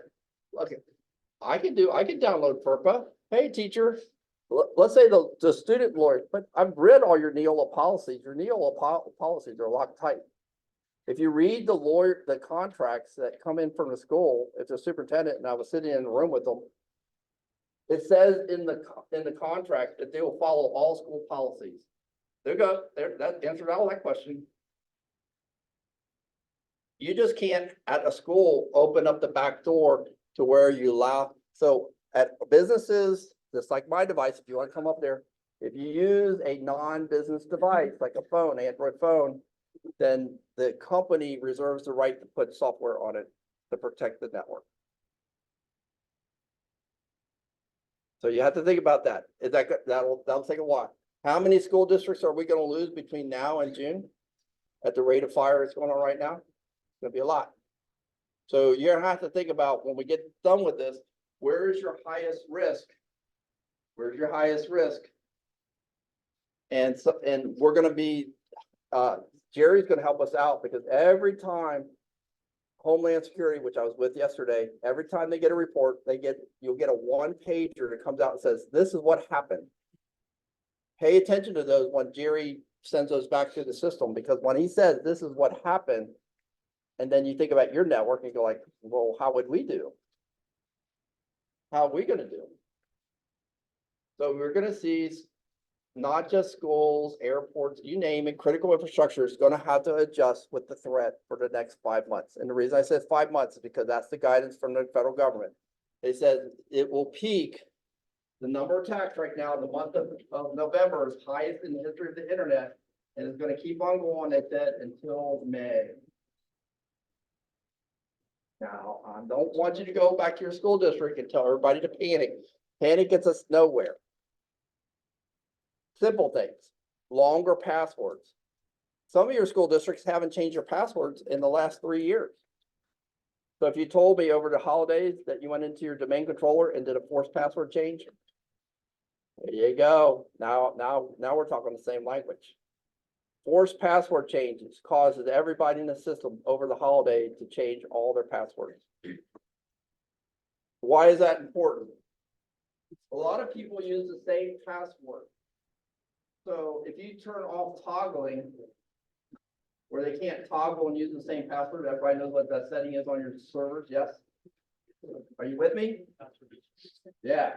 So the thing is, if they can't just switch the password, and you got that set up at 24, where they have to go to 24 different passwords before they change, and then you don't have MFA. If you have MFA, you don't have this issue. MFA, you're okay.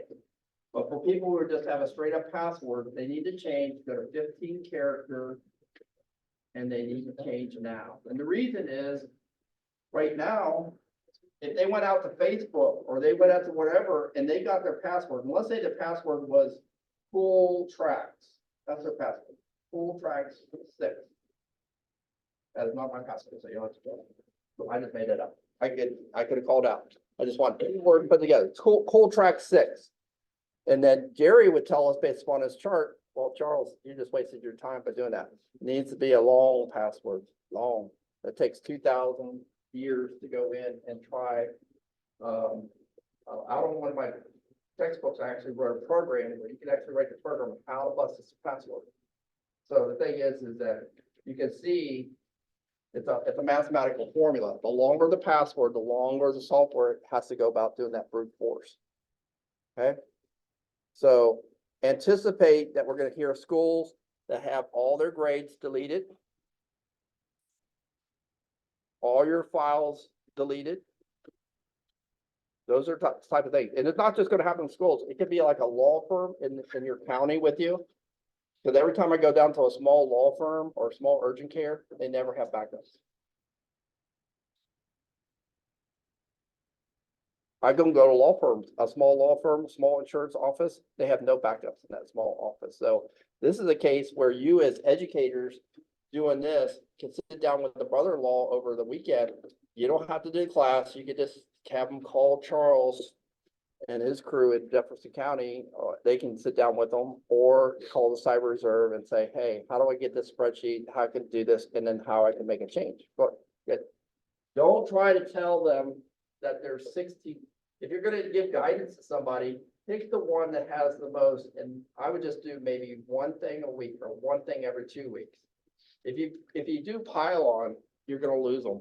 Because you guys need the users out there to be on your side. So don't go out and so when they went and I forget what's your name on the end right there.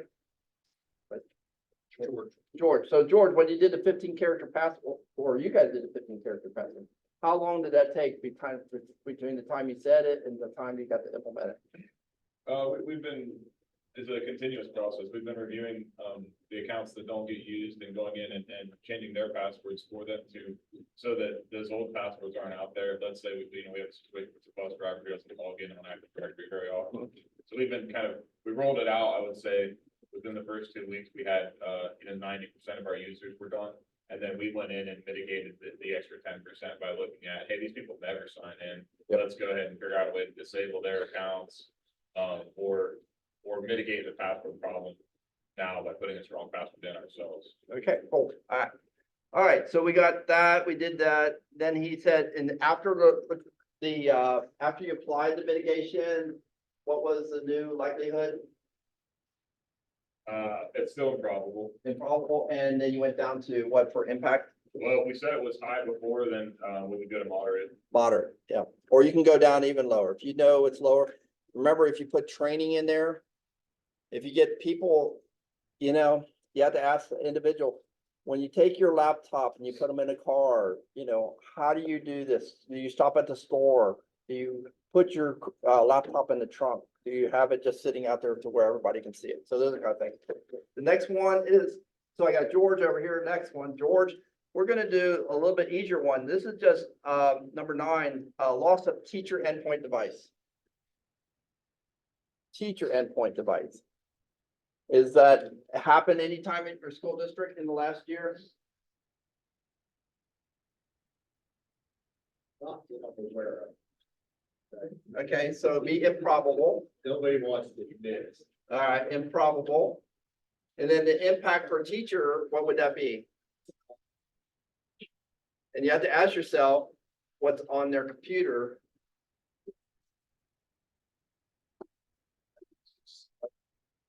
Because everything that we're doing is cloud-based.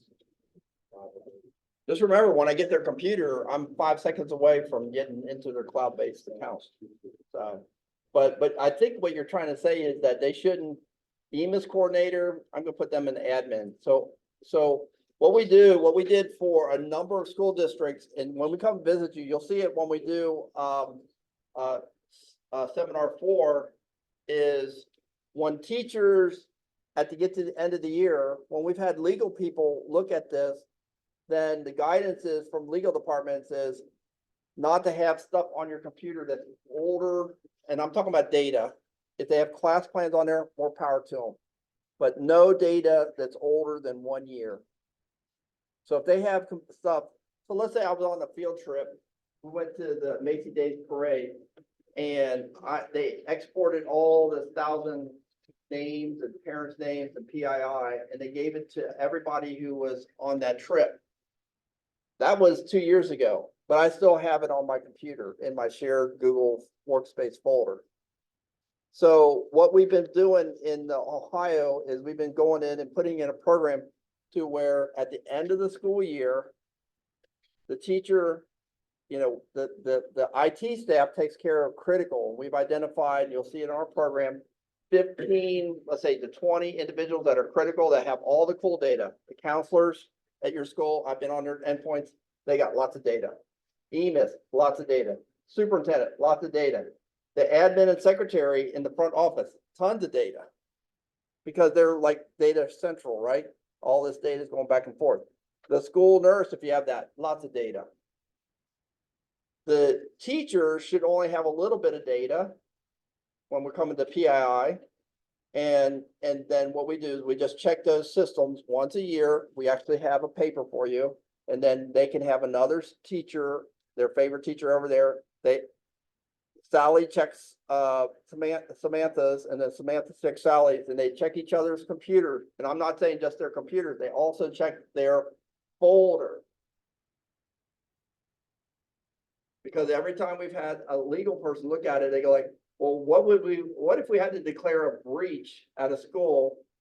And on our breach, we found out Charles Robbins lost his data, and out the letter went, and oh, by the way, I graduated from that school 16 years ago. Is it legal to have a person's, if I'm the teacher, have 16-year-old student data on my computer? What do you think the answer is that? No need to know. You'd be sitting in front of a jury, you're like, why do you have data, PII, for a person who went here 16 years ago? The data you're allowed to have on the teacher's computer is who you have that year. No more. EMIS can have more because they look at historical data. Counselors can have more because sometimes they have to look at historical, but the teacher should never have any data in not just their computer, but their work share, which means we actually have to inspect their shared folder once a year. Who owns the shared folder according to your Neola policy? The district. That's all one of my favorite ones, because when we handle separation, they go like, well, the teacher takes whatever it wants. Who owns every document in the shared folder at the district? I know the answer. The district. You guys got to quit thinking like, hey, this is everything on that folder. It's just like, can you imagine I work at Huntington Bank and I leave Huntington Bank and I take all the stuff from Huntington Bank with me? Could you imagine if I work at Honda of America and when I leave, I took all of our stuff from Honda, all the drawings and engineering prints from Honda of America, and I took them with me?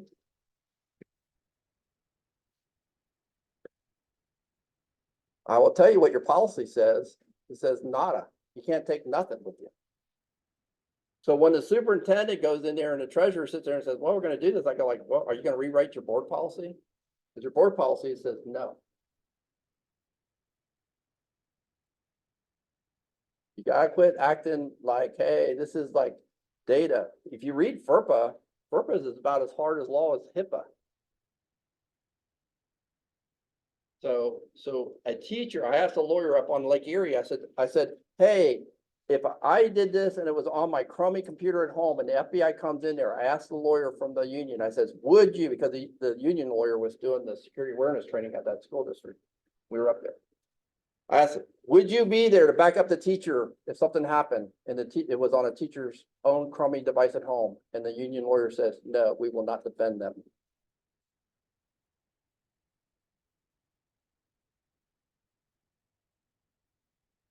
They're on their own. Once they put that stuff on their own crummy computer, they're outside the rules of the contract and they are on their own. And so it's just gonna be the FBI and the school teacher. So all this theoretical stuff I hear about, like the union contract, I spent my entire life working in factories with union employees. Union employees have a contract. In that contract that says they will follow all the school board policies. So there's an acceptable use policy in there. It says all these things I've been talking about. That says that they're going to protect the student data. Well, guys, I'm just going to hold you to what your union contract says. You're going to protect all the student data to the best possible way you can do it. And if that means you got to have a 15-character password, the contention, if you do it, go to your union steward, have them read the acceptable use policy.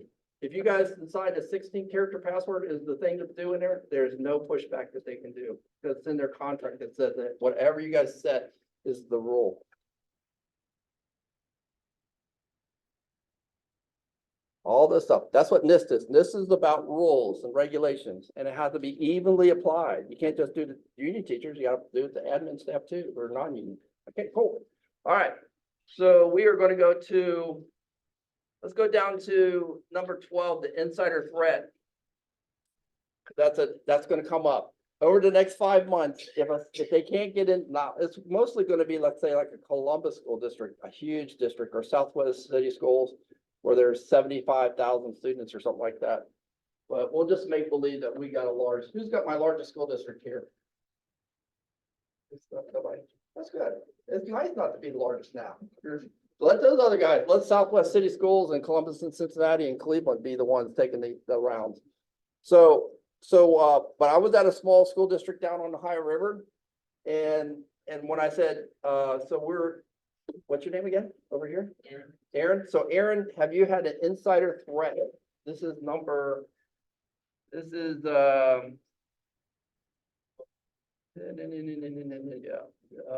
insider threat on admin staff. There you go. So it's improbable then, right? What would be the threat or the impact? Very high. Very high.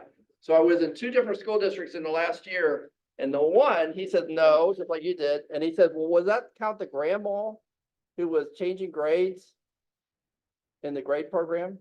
She got the admin password and for her entire family, big family, and she was changing all the grades. And that was all down on High River.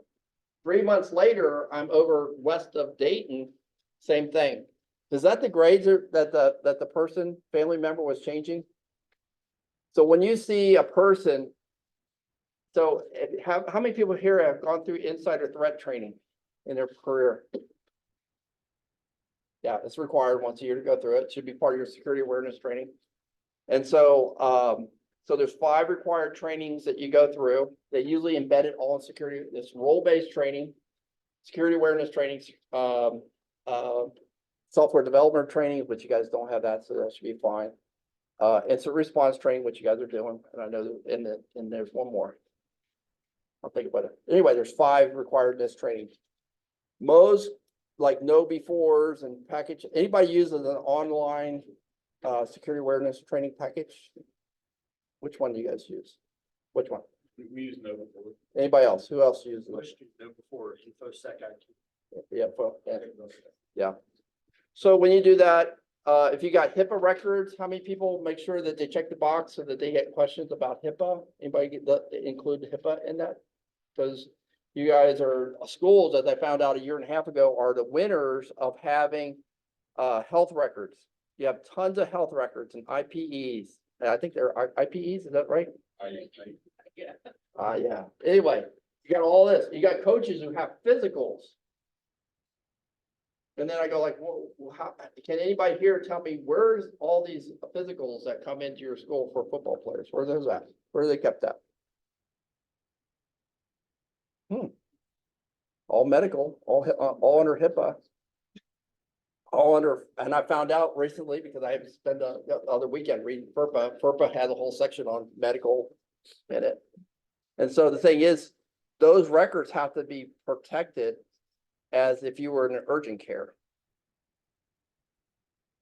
If you read the Medicare website, and I can send them to you, so I was doing that for that school district up on Lake Erie. And so their superintendent's like, why I gotta do this? And so half the stuff I sent to them was the medical ones, because how many people knew that your school gets funding from Medicare and Medicaid? If you go open it up, and it says there, it says right in both federal and state that your networks have to be NIST certified. Because you got medical records on it. So the thing is that, so anyway, so we have that, so the insider threat, so in these ones, you have individuals who want to get data, so they work their way into the system. And out of the 500, so that's not a high percentage, out of 500 schools that we've been working with, we've had 2 that had an insider threat on the inside. Okay, so, all right, so he says it's improbable, impact is high. Could be very high, if you wanted to make it that way. What's the mitigation? What do we do to make sure that the person who volunteers in the front office or Charles who shows up in a red shirt is really who he says he is? What do we do? Background check, ID check. What else? What else can we do? Leaves privilege on accounts in the front office. What about, did you check, are all your filing cabinets lockable? And then when you walk through the front office, like if we walk through the front office right now, can I pull out any files I want to? Do you have a clean desk policy? So when people go on lunch, I can see papers like sitting around? If a person has a front office, do they close their door? So if I go over and I try to get in the IT department right now, I know because I want to sit, you just got to know me. So I go in there and open the door. It's already locked. I was at an ESC in Ohio. Their room that they collect all the laptops, which is open to the public, has no door on it. And I just sit there, you should see my face. Come on, Charles, give us a face of astonishment. They had no door. Now, in the office, in the hallway, there were 16 other doors. I said, well, you could take a door off his other it's just a room. And we could put it on a room that has right now close to 500 endpoint devices and servers and stuff in there. But they had an IT storage room with no door. I said, well, how do you guys lock that up? Okay, so the thing is, so that's the mitigation for going in there and having an insider threat. You have to have a certain amount of, like, why is a person asking for, like you said, least privileges? You got to ask yourself. So when they start out, but when I go into the front office, I'll see if you ever go in, how is your system admin people, how many people have sat behind your head admin assistant and looked out on their shared folder and looked at all the stuff that they got? All the files. How many people have looked in your shared folders on your storage server and looked at all that? Where people, all the different departments are sharing stuff. Yeah, it's pretty bad. It's pretty bad. We had a school district here and it took them about 3 months. And after they cleaned up and they put out a set of rules, no longer than 1 page, guess what? They're down. They now will have 25% storage space on their beam. What did they do? They got rid of 75% of the garbage. by putting out one set of rules. They put out a one-page rules. And they got rid of all of that copy stuff, which was 75% of what was storage, which, oh, by the way, you pay for it. Like when you get a cloud-based storage, when you do cloud-based storage, you pay for it by the terabytes or whatever, gigabytes.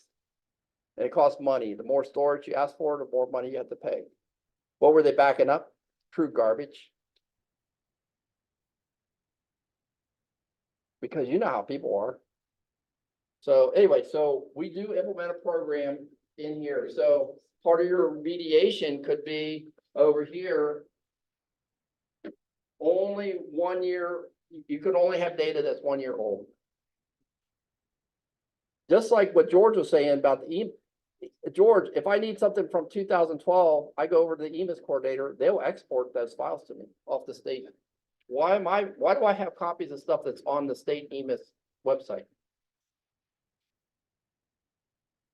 Why do I have redundant data just sitting around, just trashing up my network? And then you guys have to defend it.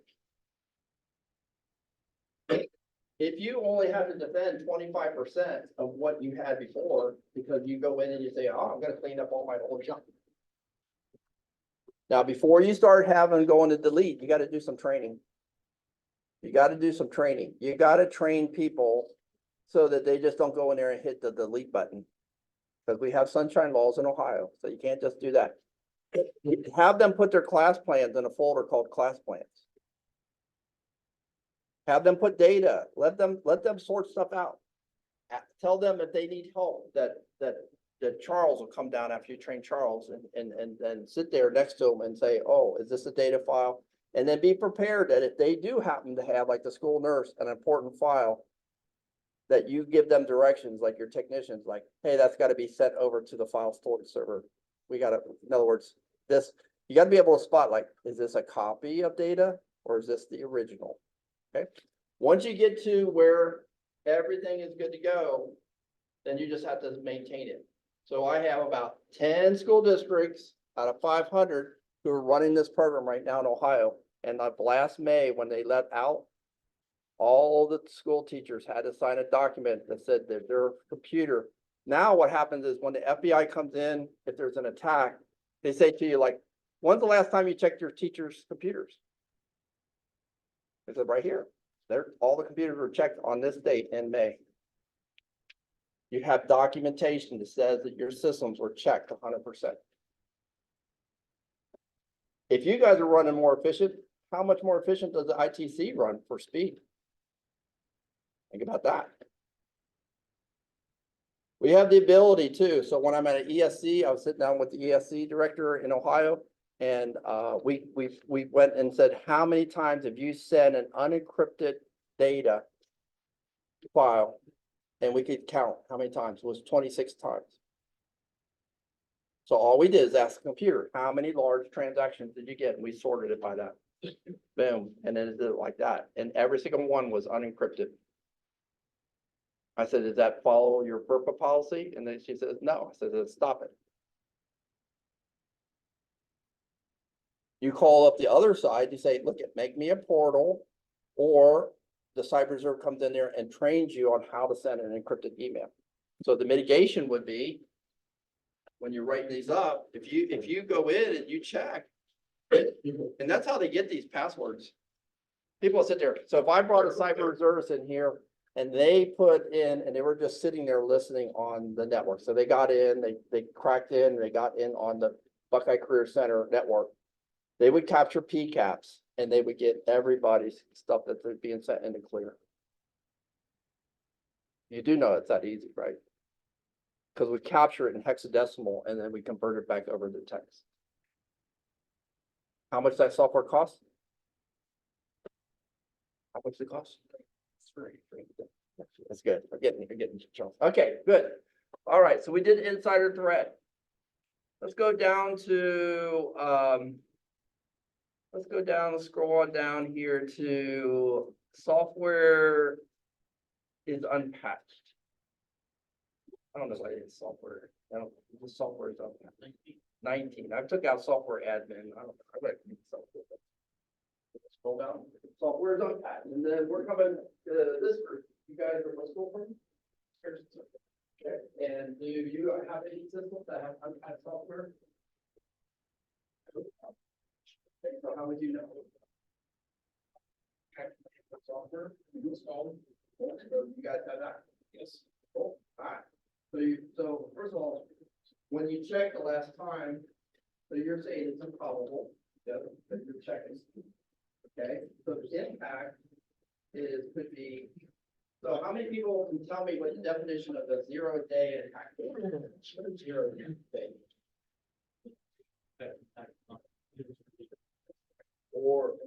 Right, so we have something that's unpatched in your software. So like if you had an old ASP software package, the individual, I've sat there with the cyber reserve, and they'll pull up somebody's website, and they type in one line of command line interface, and they go straight through the HTTPS, and they go straight into the database. So if you have an old outdated software, they go straight through your front end, and they go straight into the database. They have access, 100% access to your database. If you have an outdated, unpatched software. Using CLI. So what we do in the industry, we do things like pen test. We ask our companies that write the software. So number 19, so you said you test, make sure you check, let's say you got 3 servers and a couple firewalls, so you check the, so there's no problem with it. And then the risk could probably be high, and then your mitigation is the software. So I would write in the name of software.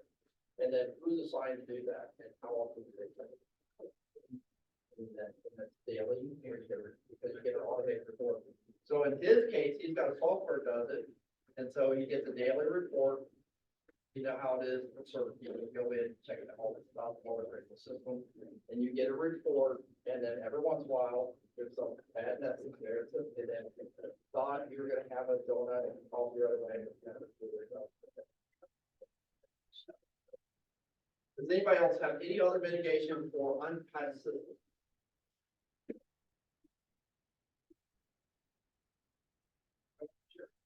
Vulnerability scan. Vulnerability scanning, and so you use a scheme, like which do you have one? We use, Nessus. Use them like the external one? Yeah. Yep, that's this. Yeah, we do it as the ITC for them, like we buy the licenses and run the scans. Needless, unfortunately, it's been down for a while. It's back, we had a new server set up though, and the scans are running as of this month, so. The next class, we're gonna go in and we're gonna try to convince you to put a tap in. And so we have tons of taps, because every time we go, we put a fiber optic tap in, and then that way, all these school districts or cities, if you already have a tap in, we can sit there and monitor your system without. So through a fiber optic tap, the perpetrator can't do that we're monitoring. Fiber optic tap is just this device sitting over here is looking at the photons when they go through, and the perpetrator cannot see that we're doing it. You have a spanner port on there, they can detect that we're monitoring. A tap and cannot detect that cyber or you, the perpetrator, is looking at it. So the tap, so when the OhCR starts to train, they'll try to go in and just like what they're doing, you can use an automated tool with the tap, so when it comes in, collects it, and then pushes out automated. People who have less of a budget, they just get the PCAPs and then they just run, it takes probably 5 minutes to run a report, and it tells you all the bad things happen like that, during that period of time to get the data. Well, so 20% of this we can cover. This next seminar coming up is going to be vulnerability management, which they're doing with the CISA program with the best system. If you got it, the whole ITC is good to go. The next thing we were asking is, I think we pay about $500 for, so if we give the ITC and then say, hey, we're going to do that, we're going to invest in that. You could, at that point, you could put a tap in, and then use any open source tool, cyber come in and train you how to use it. So you can see I can train you how to use it, and now you could just like Harvard or anybody else out there. They would be a purpose. I don't for the ITC, so that makes sense. You could do it, you can pull, I would bet you if you put a tap in there, and still find out. It's not a big cost, it's a one-time cost, whatever, it's $500 and then whatever. So we have a whole class on that next time. But that's if you want to do anything above what C. If you if it's not a high vulnerability for you, then it's not gonna be an issue, right? If it's not a high vulnerability, you say, why am I putting a tap in? If I was Southwest City Schools or Columbus City Schools, I would say, yeah, I need a tap. So when we're done with all these and you sort it with your high risk at the top, that's what you work on. You don't work on, if vulnerability management is a low risk for you, then you say, but something else like MFA is, then people sit there, oh, this is my higher risk. I think I'll work on that. All right, so I just wanted to make sure we cover enough of this because we only got a half an hour to go. Let's scroll all the way down. Let's add a new one in all the way at the bottom. Because people come up with new ideas. So we're going to have a risk. So on the bottom of the list, we scroll all the way down, and this is what happened on last week. Is it the thread sent an email that you have something bad in your school? So the risk is, and it could be anything. So when I was at the FEMA training at Franklin County and Delaware County, going through this, they had all kind of things. They had it to where it was a Friday night football game, and up on the scoreboard, it sat there and says, and they had purple gas going off, and they said there was nerve gas being sent out on the other side of the field. And all of a sudden, a gazillion people out of that simulated stadium started to run for it. But they took over the scoreboard software, and they started putting out messages saying, we're such and such group. And they got everybody to panic. The one that they did last weekend was they sent one to all these Ohio schools and in Midwest schools that said there was a bomb threat in all the schools. They went out to all these parents and went to all the schools and went to all the individuals that they were sent to. And how many people saw that message when it went out? About a third of you. So the thing is so the threat is a message that will induce panic. That's my threat. So it's a cybersecurity vulnerability.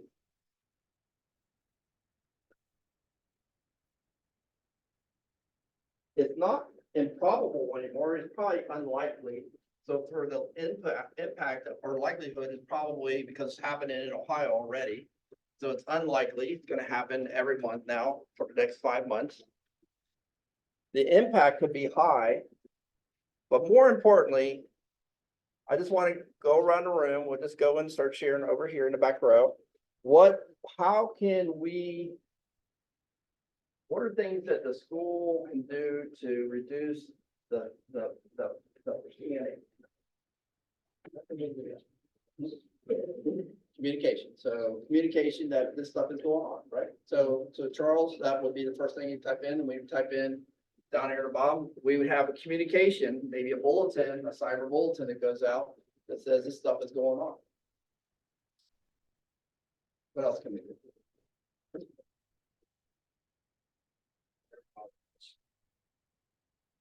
Okay, yeah. I know our risk is there. So what can we Verify that? Whatever the question was. So we did have superintendent in schools actually put out a message in their schools and got it that said, hey, so they had a counter message. A week ago before that, at a number of Central Ohio school districts, they had emails going out from the treasurer, and they had so we had a number of school districts in Ohio where the superintendent and the treasurer's emails were compromised, and they were sending emails to everybody on staff.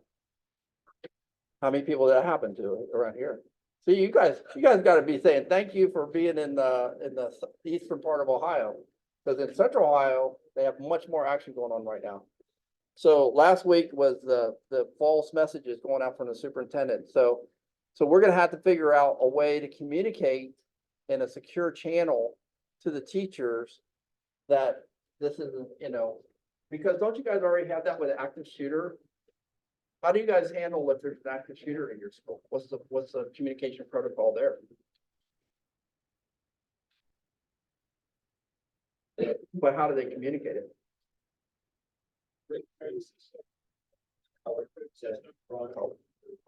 So maybe a color code system, he said they use a color code system for that. So the message comes up, how do they receive that color code? Calls and emails. Yeah.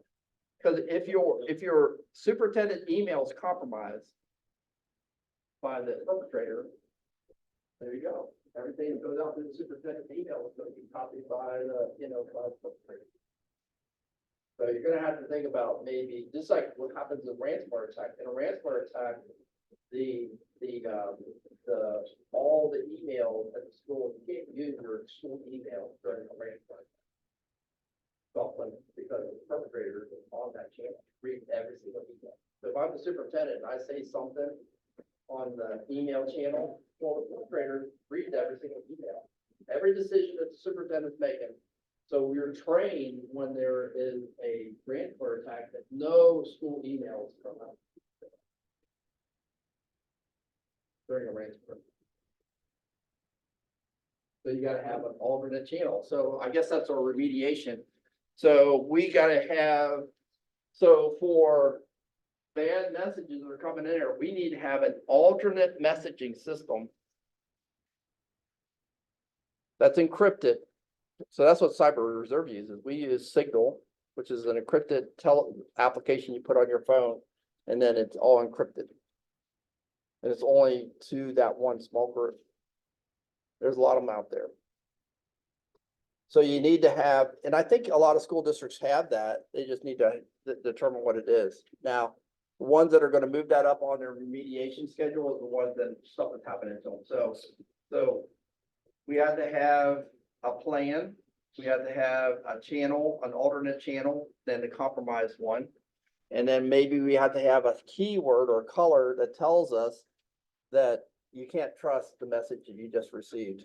How does an alternate channel impact sunshine law retention? Doesn't. Like that? That's a good question. On cybersecurity, and I can send that to you.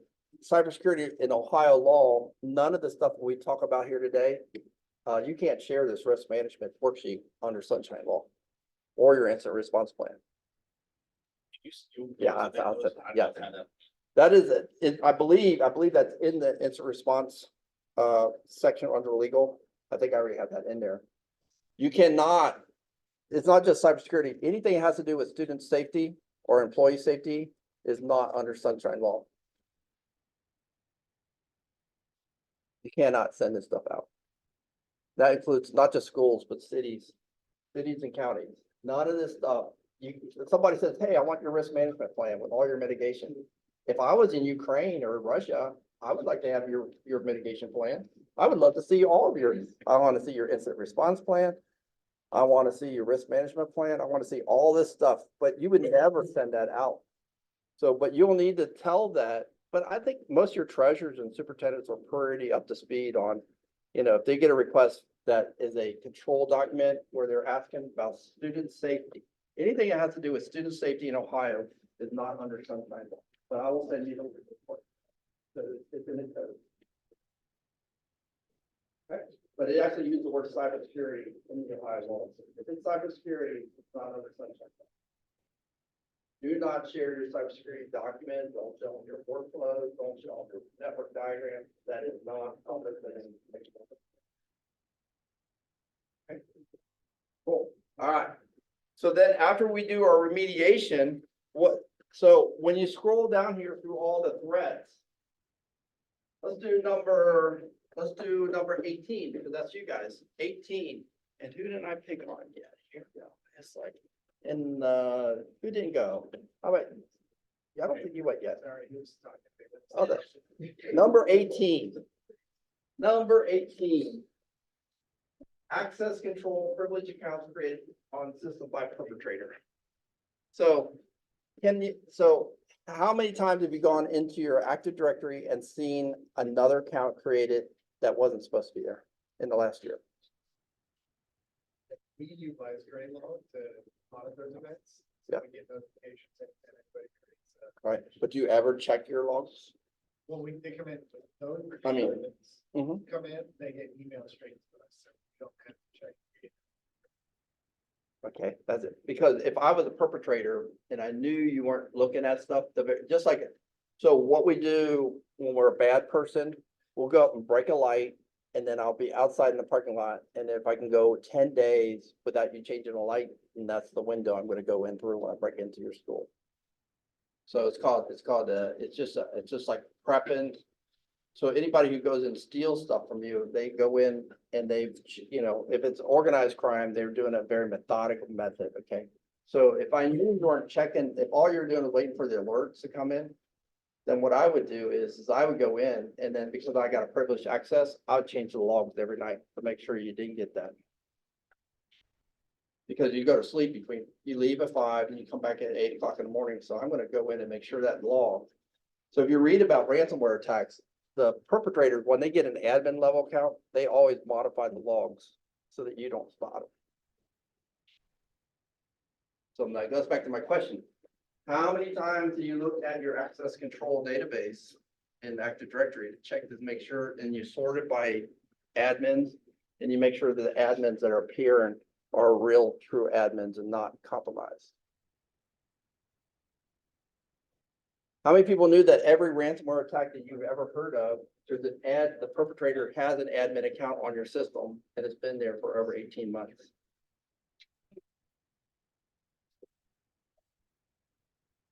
So the thing is you have to go in and actually have the person in charge of the Active Directory go in and look at the privileged account and make sure. So we think this is improbable. This is very high over here for impact. So if you're doing 18 with me, so if this is improbable that nobody's been creating accounts in my Active Directory or in my Google Workspace admin accounts or any other place, my grade book, and then I go over here and it's very high because if they do get in, and my mitigation is at least once a week, maybe once a month, you can put in your mitigation. And you write in there, I'm gonna check my, any domain, Active Directory type of account. So if you have Windows and Google, there's just 2 places I gotta check. But you could have more. I mean, I don't know about your school district. How many other places do you have where you have people who are designated as system admins? We were at a school district the other day. And when we checked their Active Directory, they had an admin in the system had left the school district 2 years ago. So we sit there. So it's on par. We visit your school. We open up Active Directory. We sort it. We put the admins at the top. Then we sit there. We look at their names, and we're usually in a room. They're all sitting there. And I said, "Well, who's this individual?" They said, "Oh, this is the person," and it was still active. And the VPN for them to log in was still active. They never got around to taking the person off the system. Now you can read about all those situations all the time. So the remediation is somebody has to go in and actually look. It could be, now that you know all the bad things that could happen, if somebody gets an admin account on your system, how often would you like to check it?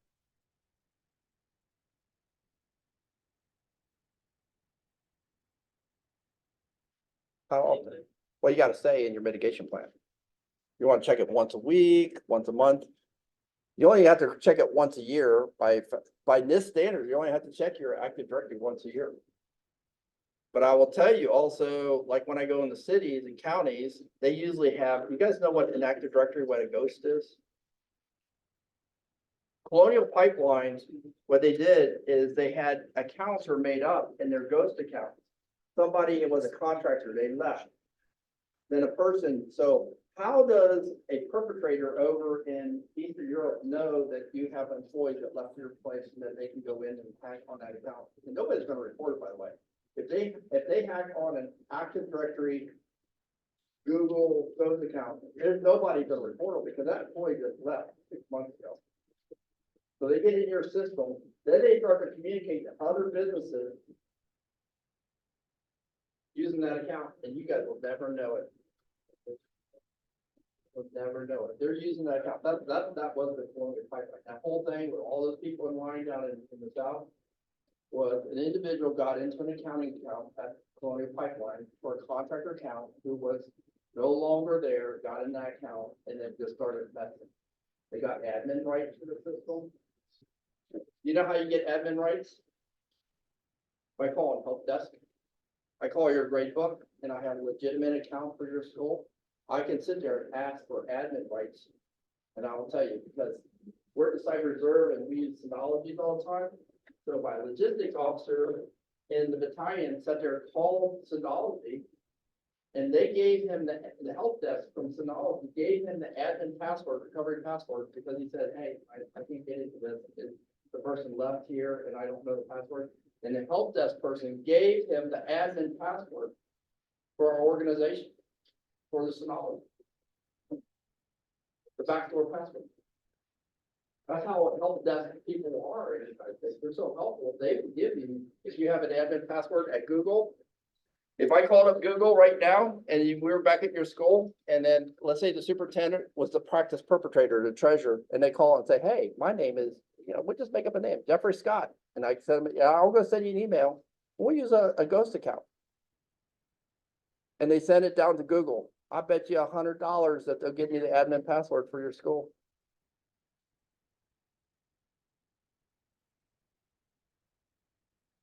That's how helpful they are. That's what their name is. The only way, so how do you battle that? So the way you battle that is you put a message to Google that says, if you ever give out our admin password without hearing this code word, and it goes on a different channel, you say, this is how you give out. But if you ever do it, we're gonna sue you for $10 million. And you send it to them, registered letter. Has that happened before? Has Google ever been sued for $10 million and they lost a suit? Shake your head like this. Google got sued the other day for $1 million for having a person's picture on their images without having permission. Do you know that if you didn't want your permission, so like when you go to Google Images and you don't want your picture out there, that they're not allowed to have your picture? So they don't have anything signed by you saying that they can have their picture on their website. So a person in the United States got $1 million because they sent them a registered letter. They didn't do nothing about it. And so the courts ordered them $1 million. You cannot skip regulations. Even Google, the mighty Google can't do that. So if you tell them, if you know through your threat analysis that people are getting information through the admin, but would that be the first thing I did? No, I would just go in and check your Active Directory accounts. If you have 2 of them, check those once a week. If that's what you want to do. If you want to take it once a month, whatever you do as the boss, just make that your plan. Make that your mitigation. How long are the perpetrators in your accounts before they hit the ransomware button? 18 months. So if you check it once a week, you're going to be good to go. If you check it once a month, you're going to be good to go. That one school that I visited northwest of Columbus, Ohio, they would have never had a person who left the company 2 years ago on their system if they would have checked it once a month. So you got to check. Don't always check. And that's happened because as Jerry could tell you, and I'll use Jerry for a second, the government, every once in a while, their servers are down. And then all of a sudden you don't get a Albert report from their CISA. And it says, how many people knew that InfraGard was down forever? Nobody's InfraGard members. InfraGard's going back up. InfraGard gives you all kind of like threat analysis, stuff like that. Just like, does anybody do any InfraGard, any of that stuff to where you get a weekly intel packet to say this is all the bad stuff happening to you? Gary, good. Gary is our superhero. All right. Anyway, so yeah, This is pretty simple to do. How many people have that all filled out?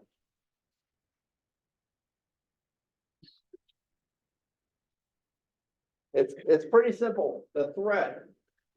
The threat. Has it happened at my school? No. I think that's a high threat.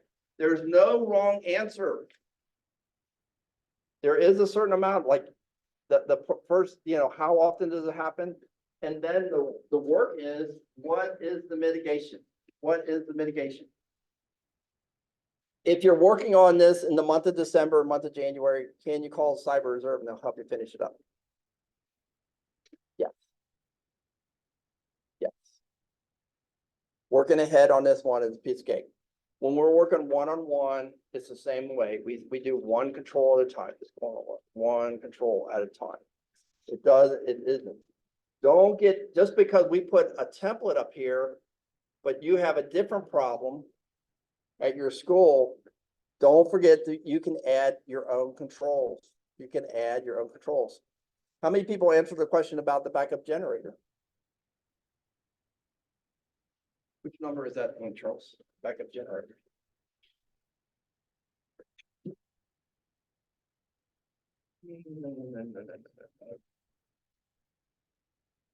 Loss of power, it'd be loss of power. Be a number 9.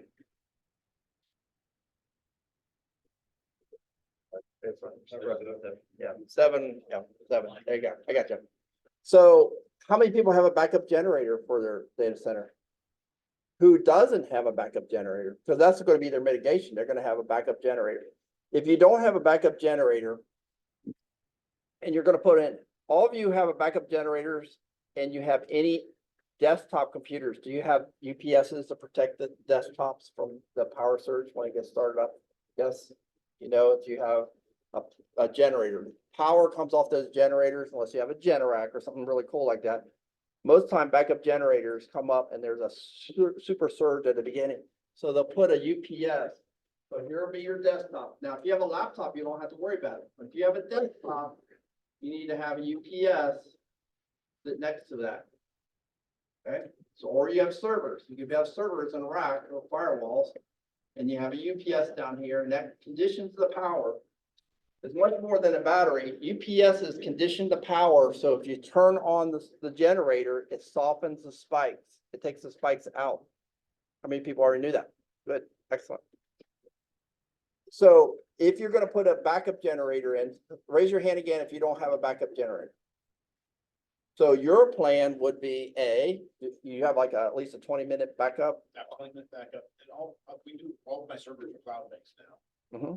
So. So what happens if you lose your what happens if you lose your firewall in that room? You go to the middle school. Because what's the chances, would the middle school be down the same time the high school is down? Not likely. So that's a plan. So that's your mitigation. So if you can go and switch and do the other thing is too is if it's going to be a long time where you have that power loss in that one room, you could use an extension cord and come off. In other words, it could be that I just need to get on another panel. If you actually look at a drawing, and I'm at your school, a lot of times you have A, B, C panels, there'll be multiple panels. So if this is the panel that's giving me a problem and my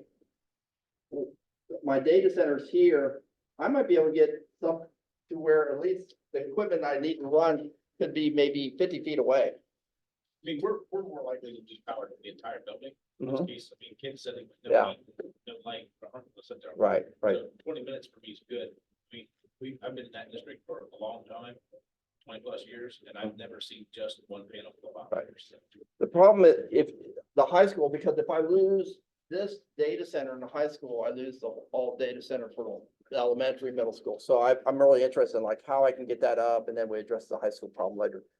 I'm a real big fan at data centers all over the United States. Ask me how many times I went to Sunshine Rental and I get a backup generator and I get an electrician because they have to do some magic. And then I get they look like they're a mobile distribution panel. If you tell them ahead of time what it is and have a plan written for it, they'll actually say, I'm going to get this unit from Sunshine Rentals, who's right over here. or a contractor, who does that kind of stuff all the time. How many times you got on a contractor website, so for all these people that have a generator, they're good, but for you who don't have a generator, you just have to have a one-page plan, like, I'm gonna rent a generator for a week. And then I just have to get orange cones out there, because that generator will sit running outside the high school, in his case. And then he brings power in and runs the data center, which keeps his middle school and his elementary school up and running. Those are the kind of mitigation. Every time you think you can't figure it out, ask a person in your town that you go to. They'll say, yeah, we go on construction sites all the time where they disconnect the power and the contractors have to bring in their own power. That's the person who has the magic answer. If they can't help you, call me. I couldn't tell you how many data centers I go in there brand new and we're working on a certain section of it and there's no power in that section yet. And we have to bring in a generator so the people putting the racks in have lights. You know how data centers get built? It's a hoot. Okay, other than that, what questions do we have on how to finish this up? I skipped around a little bit more. I do that more and more on this one because there's 30 something. And then by knowing the different areas, if you want to call me and finish up the whole thing, if you want to sit next to somebody, your favorite person, and work on it during lunchtime, it should only take you, after working on today, probably another hour and you're all done.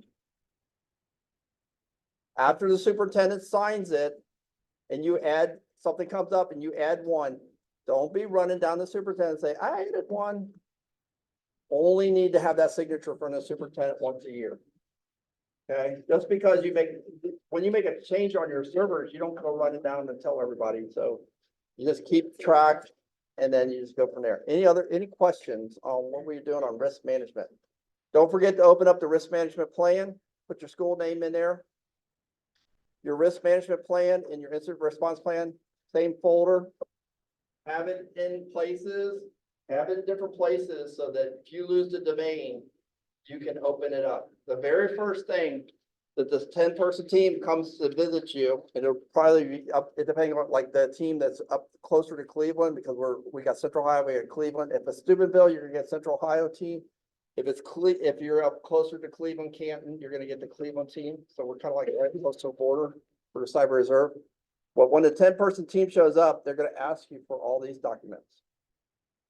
They're gonna ask for, hey, because that way they don't have, if they ask for your incident response plan and your risk mitigation and all these different things, they won't ask you all those questions. They will get copies, they'll give it out to the 10-person team, they will read it inside of an hour. And it'll be part of their process. So everything you give to them, you are making valuable time where somebody's not gonna ask you a silly question like, what does your network look like? All these things that you can imagine. If you were on an incident response team with me, we would be, and we got sent to Cleveland, like Cleveland Hopkins Airport, we'd ask them like, where's your network diagram? Where's your data flows? Where's this? Where's that? Everything, time you get one of these things done, they go in there. The next seminar is vulnerability management. Gary will schedule it on the schedule, I'm sure. And then, and so we do, it's broken down into, I want to say 5 30 or 6 30-minute classes. So it goes rapid fire. How to put a tap in. You'll get the instructions on how to do that if you want to do it. If you don't want to do it, I'm 100% sure somebody who does fiber with that or cyber reservists can come in and help put it in. All kind of other stuff. How they will demonstrate at least 2, an open source and a purchase. They will demonstrate 2 different vulnerability SIEM programs so that you understand, because a lot of companies are out there selling that kind of software and they'll tell you the headaches with both kinds. And you can ask those individuals. So there will probably be at least 4 or 5 cyber reservists who are presenting all those different things. Any other questions? Other than I gotta say Merry Christmas and Happy New Year. Thanks to Charles, our intern from Jefferson County. Thank you much.